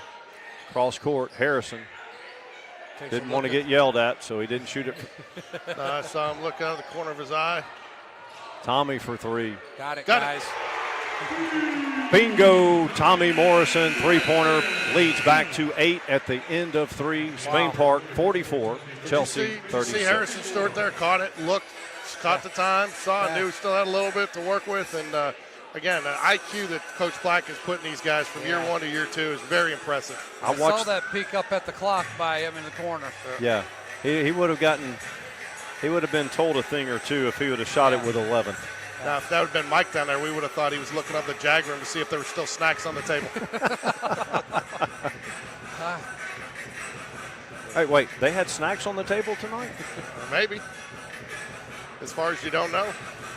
Let me look under here for you, Mike. No, it looks like you're out of luck. Well, So what can you tell us, Alan, as a board about the Jag coaching staff? I know we got Coach Ward, we got Coach Black. Who's the other guy down there? Hey, I actually don't know all these guys. Let me take a look. I know we got a latch. We always got a latch in the house, don't we? Yeah. well, We do? I forgot his name. I just went blank. But that, I believe, played professional basketball either in Europe or somewhere. This coach here. That is correct. I can't remember his name, but I remember his bio when we hired him. Coach Ward. Coach Ward coaches the JV team and is an assistant on the varsity. There's Nate, one of our trainers. So Chelsea basketball, they line up expecting pressure. Doesn't come, so they'll get out of it. Oh, boy. Chelsea wants to turn it over. Let's let them. Keep that pressure on them. There you go. Again, too, a little surprised. Nash Davis came in first half, got some quality minutes. Mike hadn't seen him at all in the second half. Nope. Yep. Same with Owen. Owen came in, played solid stretch, and then but this type of game, I guess coach is having to play it by ear, minute by minute. Yeah, here we go. Good dump down. That's an automatic. Sean Johnson finishes number 21. 6-point game, 7:40 remains here, fourth quarter. Fouls reset, so we're cleared at 0-0. I like the new rule of, I don't like not losing the 1-and-1. Harrison can't leave him open. That's a layup. Wow, that's a big shot. I tell you, too, these last two shots, Mike, he just seems to have a little extra rotation on that ball. Nice high finish. I told him in the senior spotlight, I said, George always says there's not a shot you don't like. And he was like, yes, sir. He's open as soon as he turns the key off in the car. That's right.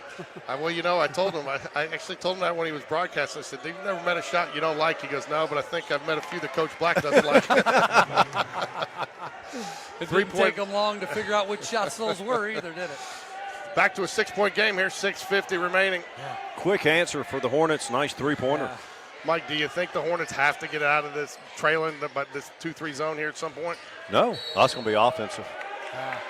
We're getting beat on offense by two players. I got two guys that are consistently scoring on us. 21 and 14. Yeah. Johnson, and then number 14, Griffith. Griffith. You leave Griffith alone, he's going to put it up, and he looks like he's got an excellent shot. I haven't seen him miss one. Well, Johnson can beat you from the arc, behind the arc, and yeah, he's a complete player. So he and Tommy are getting after it down there, guys. Oh, they have been. I like the double by Quinn on him there too. That's another three. 3-point game, 47-44, 6:17 remaining here. Bradley Faulkner drains the three. Chelsea's hit 2 threes back-to-back trips. The lead is only 3. Jags need an answer here. Hornets will not go away. They never do. They sting and stay around. A little long, not probably your highest percentage shot there inside the arc there. I think Coach Black would have preferred to see him take that from behind the arc. Yeah, he's going to bring Sam Fox back in here, see if we can ignite this offense. Uh-oh. That's going to be 3 or 4. That's going to be 4 on Josh. Yeah. Hey, he's been. No, they called a moving screen. No, they did. Yeah, you didn't see that? Oh yeah, he's been flirting with that. Johnson's been flirting with that the majority of the game. I think DJ's been working on that referee for that very call because it's been happening all night. Yeah, he's been getting a little looser with it each time the game goes on. Each quarter the game's gone on. Yeah. Coach Nick Madsen explaining the call to the Chelsea coach. Didn't get much argument back, so must have liked the explanation he heard. Nice dish down low. Tommy finishes. Good look, good shot. This is the point in the game where you would hope to extend it, but you know that Chelsea's not going to back off. Let's create some offense with defense here. Good way to hang back. Get just a little piece of the basketball. And he gets the rebound. But just, good body control there, Mike, to not pick up that foul, know where he's at, and really force the Chelsea player to take a difficult shot. I'm really surprised that the Chelsea coach took the Johnson kid out of the game. I think he has 4 fouls. I think he had 4. I think he had 4. I think he's got to. Again, we're not privy. You need to start keeping the stats up here. Yeah. Well, why don't you do it? All you do is run the camera. All you do is run the camera, do color, play-by-play, and then run the computer. Clip the highlights, So got to mess with the Wi-Fi. Snatch guys walking by and put a headset on their head bottom. There you go. Do more, George. Step it up. So the big question we gotta ask is, we gonna get Dr. Maddox on for a baseball game again with us? We are. He's fired up. He had a good time last year. Maybe we can get him to buy us dinner since he got a new contract. Maybe he can bring us. Maybe he can bring us some chicken fingers. Do you know anybody that was instrumental in getting that deal done? I don't know anything about it. So I'll tell you what, when you got a good one, you don't waste your time, you don't fool around, you go ahead and lock them down. Hey, when is work day? Because I'm going to get out there and seriously. Well, They moved it. We had to move it. We're going to do it tomorrow, but the weather's not working right. By the way, have you seen our new sidewalk? No. We poured a sidewalk from that and a curb. Where? From the street directly to the ticket booth to baseball. We're going to put sod all on both sides of it and sod on the other side closer to the fence. We got some new trees that have been planted over there. I knew that. Hey, Did Brother you work with Ricky's Mr. been Strong? working Yeah. hard, man. Oh, Sam Sam Fox. Fox underneath, all by himself. Attaboy, Sam. Sam, I like green eggs and ham. 7-point lead, What took 4:32. so long for that to come out? Oh, I usually do it. I mean, it's Oh, Sam has we're shorthanded now. I got to hustle back. Sam has multiple nicknames. Sly Fox. Yeah. Three-pointer on the way, short. Oh, Tommy, Tommy another. Morrison. We needed Snare. them to start missing some of those. 7-point lead here. This is where you go 4 to score and make them come out of that. Yeah. Run some clock. Make sure you get a good shot here.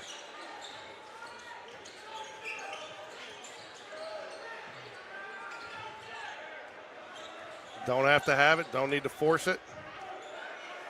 And they're extending that zone a little bit if they're not in a man-to-man yet. Looks Yeah, like they they may have switched gone to to man. man. Yep, they had to. That's why you do it.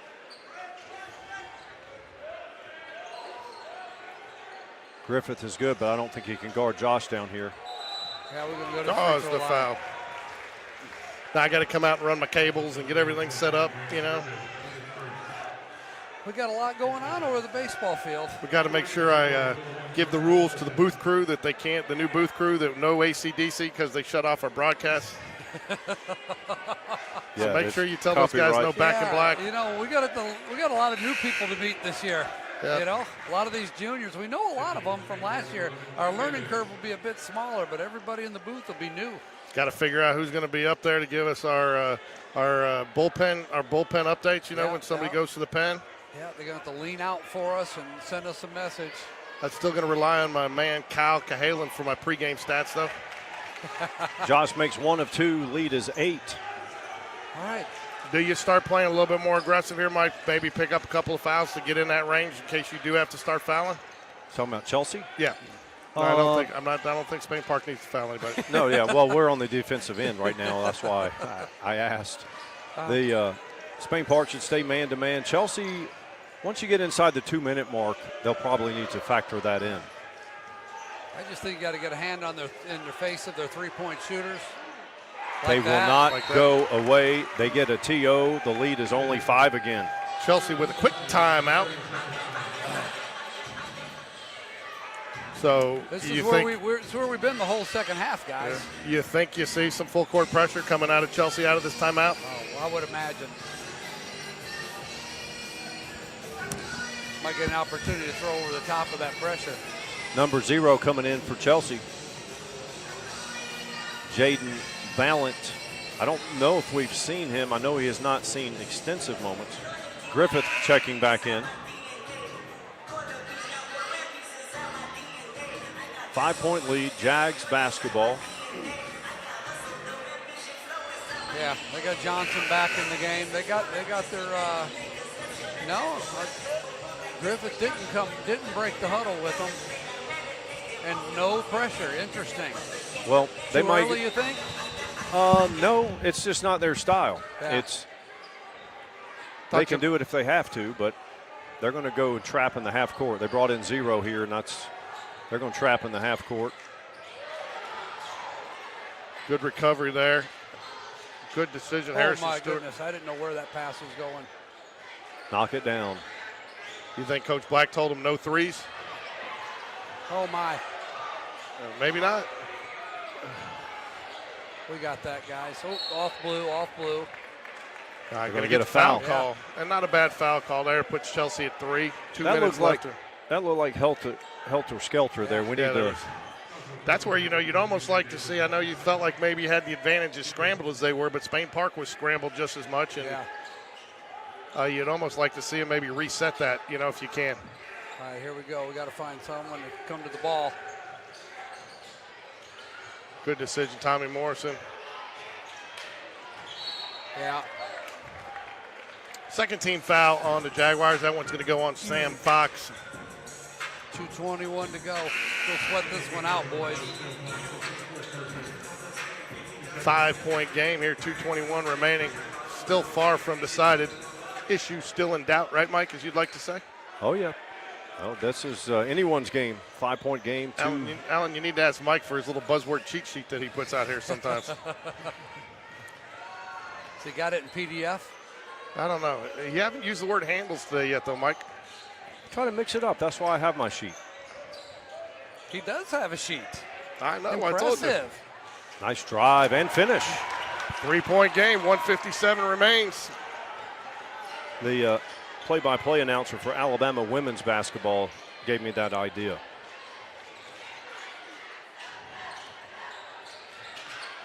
Three-pointer long. Oh, my.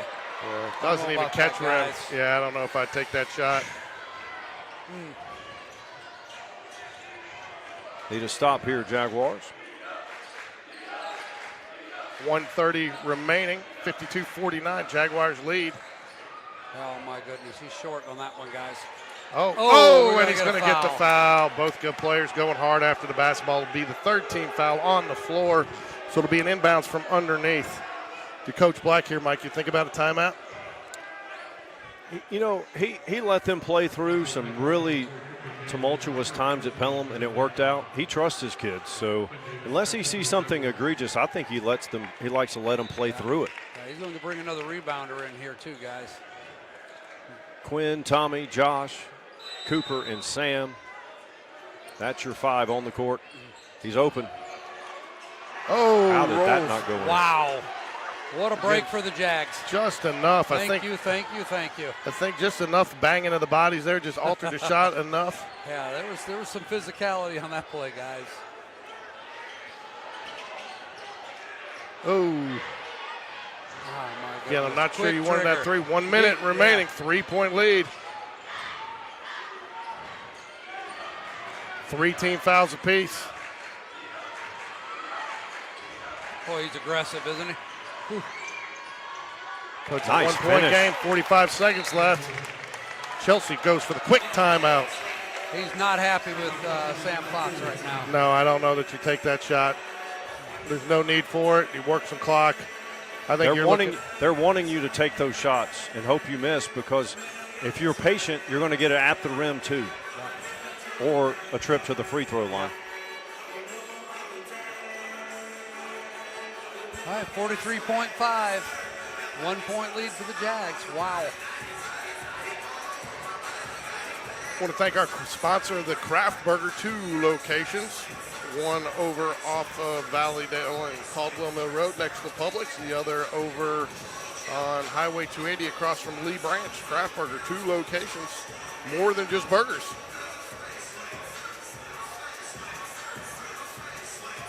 So you bring up the pressure here a little bit? They will. They'll extend it out. Well, they know that the most they could waste to get to half court is only 10 seconds, or 9 seconds. It looks like they're going 1-2-2 or 1-2-1-1. I got to think the play here is you try to get it inside to Tommy Morrison for a at rim 2, wouldn't you, Mike? Or Josh. I mean, look, Josh. They can't stop Josh when he's on the post.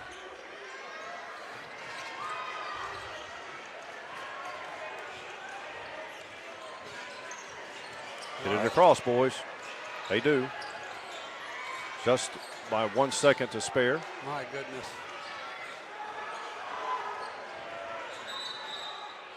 Yeah, Team the foul 4. Smart decision there. I mean, even if you end up sending Spain Park to the line and they make 2, it's still a 1-possession game. That's correct. And you got to think about, I guess you're wanting Sam Fox or Harrison at the free throw line. All 5 players can shoot it from the free throw line, though. We just want to run this clock. How far do you let it run down before you get your last foul there, Mike? They 12? should be doing it now. We called timeout before the foul, guys. That's a good call. That's a good move right there. He's going to talk about what he wants to do here and then in the ensuing possessions. Right. Because if Spain Park, if we get, this is a lot of ifs, imaginary hypotheticals, but he's going to go over this. If Spain Park gets fouled, knocks both free throws down, we have a 3-point lead. If you're inside of 7 seconds, you want to foul. Okay? You got a foul to give right now. You got. No, you don't. They got 14 fouls. We have 3. Oh, I told you after they get the ball. Right. So we have 3 team fouls. So we'd have a foul to give. Then you still want to foul if it's inside 6 or 7 seconds. You take your chances on. Right. I'm sorry. I thought you were talking about Chelsea. Still had a foul to give. Cooper. I imagine they're going to foul whoever, once the ball's inbounds. Whoever catches this ball is getting fouled. Needs to go to Harrison right now. There we go. Right here to Sam. There we go. Come on, Harrison. 11 seconds left. Yeah, 1 point he got game. that ball to Gann in the middle. He was open. Yeah, he was. If he gets it over the top to him, and he probably walks it in for a layup. Or I like having him on the free throw line, though, guys. For sure.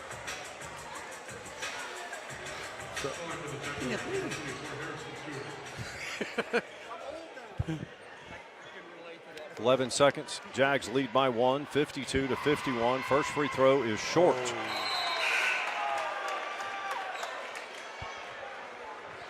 Jags have no one in the lane. That takes away the intentional foul on the. They can foul intentionally one time. 2-point lead, 53-51. We're going to bring in Quinn Davis here for Harrison. Yep. Quinn's length. 11 seconds, 2-point lead. All right, fasten your seatbelts. Foul on the floor.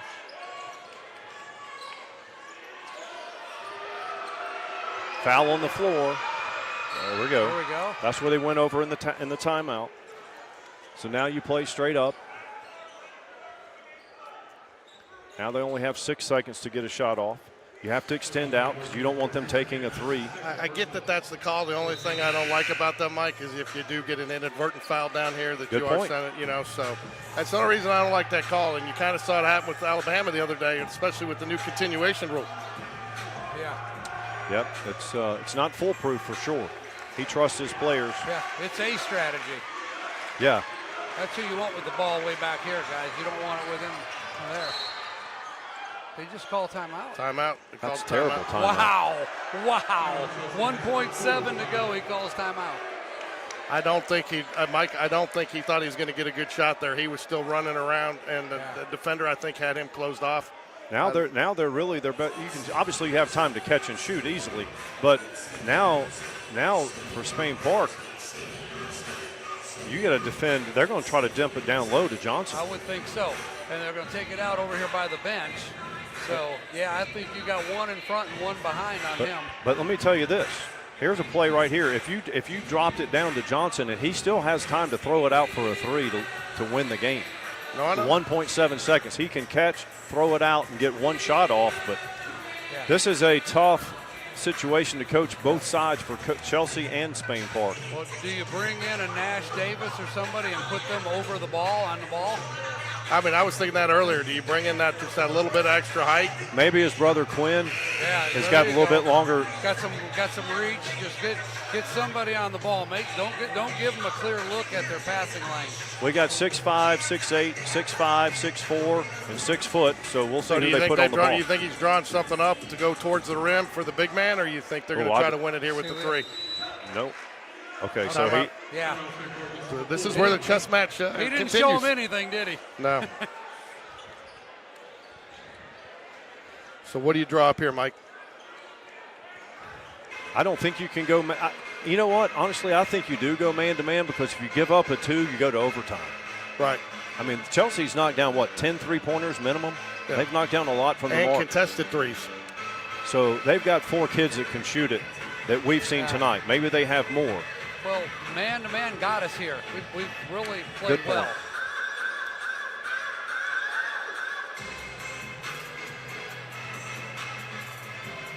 I think for the most part, a fairly cleanly officiated game. I think they've let them play. Fouls have not really become an issue in any quarter. Yeah, that's what you want in a game like this. It may not affect, Chelsea's going to be stuck in the 2-3, right? So they don't have a lot to play for. Or maybe Chelsea's playing to be out of the 4. No, sure. I think they're playing. I think they're locked 2-3. Okay. I think they're locked 2-3. Look at this fight they're giving. They're locked in 2-3. I think so. Well, no, they're playing for home court advantage. I mean, they're playing for the 1-2. I think they're playing for that 1-2. Not Chelsea. No, it's the 1-2's Oh, either that's Pelham right. or That's right. That's right. My bad. All right, nobody on the ball here. Sam's playing free safety.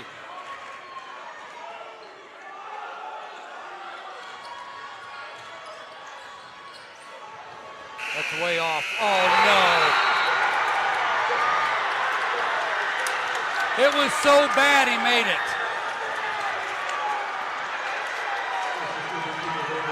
Wow. I don't know what to say there, Mike. Hey, sometimes it's inexplicable. He knocked down the shot. The bank was open late on a Friday night. Obviously, he probably didn't mean to bank it, but doesn't matter. Yeah. And that will be playing the area tournament in Pelham. Yeah. Ouch. One shot changes the venue. Right.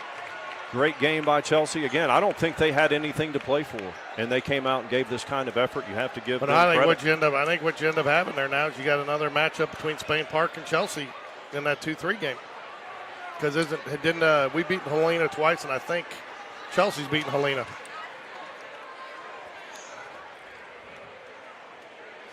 I didn't have a good feeling when I saw that heading towards the top of the backboard. Yeah, I knew he wasn't gonna swish it. And then you worry about the backboard because he threw it hard, threw it long. Wow, what a finish! Well, hats off to them. I hate that for the Jags. I hate it for our nation here. We had that game won. Yeah, that's one. If I'm Coach Black, I feel like I'll let get away. Yeah, no doubt. Chelsea just would not go away. They just kept. I mean, Jags went up 9. They cut the lead again. They went up 6. They went up 9. And Chelsea just kept battling, and they hung around. Was only down 2 with the ball. And, really, that was the coach calling the timeout for Chelsea there was a mistake, and they still won. Yeah. It's I don't know a whole lot about it, but I like the idea of having somebody on the ball on that. But I get what he's doing. Now you got an extra defender who can react to wherever the ball's passed into. Right. You've got 5 on 4, but there's still a chance with 1.7 for the pass in and pass back to the right. So that's it's easy to second guess now, but right. We'll see if we're in that situation again in the area tournament. So yeah, actually Chelsea's in the 4. That's going to put Spain Park the 2-3. Right now, going into the night, Spain Park at 3-2. Who did Spain Park lose to? Oh, I thought they lost to Chelsea. Helena and Chelsea. So they did lose to Helena? Okay, right. I didn't realize. So Spain Park will be 3-3 in area play. We lost to Chelsea twice. Yep. See ya. So here's the thing. Chelsea was locked into the 4 position and came out and gave this type of effort. Chelsea was in the 4. That'll make Spain Park 3-3. And I think it'll come down to what happened in the Helena Pelham game tonight. And then you could have a points differential. So Spain Park might still have a chance to. No one's beaten Pelham except us all year. Yeah, that's what I'm saying. If Helena can beat Pelham tonight, then it would come down to a points differential. Yeah, and that game's probably wrapped up by now, maybe. Yeah, this game ran late. So. Well, guys, thank you for letting me join your crew tonight. Yeah, good to have you. Yeah. Learn some Mike-isms. You learned some Mike-isms. Let's see here if we can get a Forget score them here. quickly. Hey, can he let us have that cheat sheet for baseball, or is it football or basketball only? So Pelham is going to win tonight. They're up, looks like they're up 40-19. Oh, boy. Up 40-19 third quarter. They're good. At Helena, really so good. Pelham. So you will be going to Pelham, and you'll be playing Helena in that 2-3 matchup because they'll be 4-2. Spain Park will be 3-3. I'll tell you, I don't know how this Chelsea team is the 4 seed, even after a win tonight, just goes. I mean, it's a pretty good region. Yeah, some good Yeah. I mean, basketball play. good area. Well, I think it came back to some of the concern that some of the coaches expressed in the first half is they just couldn't put them away. No. You know, they get that lead and they just couldn't put them away. No, 9-point lead. And I think, too, if you go back and look, I think the Jags played a little loose, took about 3 ill-advised shots there in the last 2 minutes and 30 seconds that, I mean, think about it. If they had taken a little bit more time off that clock, worked it down instead of taking those threes, game's over. Yeah, Yep. you're looking to get fouled in that situation and go to the line. Yeah. They're going to foul you. They're not going to give you a layup. So I like taking the ball to the basket in those situations. Yeah, and Chelsea had played out, the Jags played into their hands because the Jags had one trip to the free throw line with the lead in the last 2.5 minutes. Whereas if they had driven to the hoop, you know, they have to get fouled, and then you're getting more opportunity to shoot free throws, and so I think the Jags just kind of mismanaged that down the stretch there with some ill-advised shots, and I think you could see the frustration. Coach Black knew it too. Yeah. They still have a lot to play for. That's the good news. They're at least they're not in that 4 spot.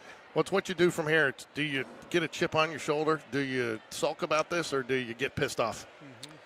No, I think they'll come out with some fire and energy, and they've got plenty of time. Look, there's plenty of time. We've got 3 non-area games between now and the tournament. Yeah. So they've got plenty of time to regroup and change that mindset. Well, Alan, thanks for joining us, and Yeah, thanks thank you, everybody out there guys. for joining us on Game Day Sports Radio. We've got a couple more basketball games, and then we'll be into baseball season. That's right. Can't wait. Mr. You know, when the weather turns to you see highs of 40s for the week, you know it's baseball season. That's right. I got to get my heater ready. Well, I got extra tanks, George. We're gonna be okay. We're going to be warm this Yeah, year. that's so. right. You know what? Thank I've actually thought about buying one of those little things that you put your table in and we can zip it up. So we'll see. That might be an order here pretty soon. It'll be a real booth. Yeah, it'll be a real yeah. booth. So Well, all right. guys, have a great weekend, and we'll definitely catch up with you soon. See you. By the Thanks, way, Alan. that's a great-looking blazer Mike is wearing tonight. Oh, yeah. guys. Thank you. Good, Yeah, sharp. See you guys. Good night, guys. Good night.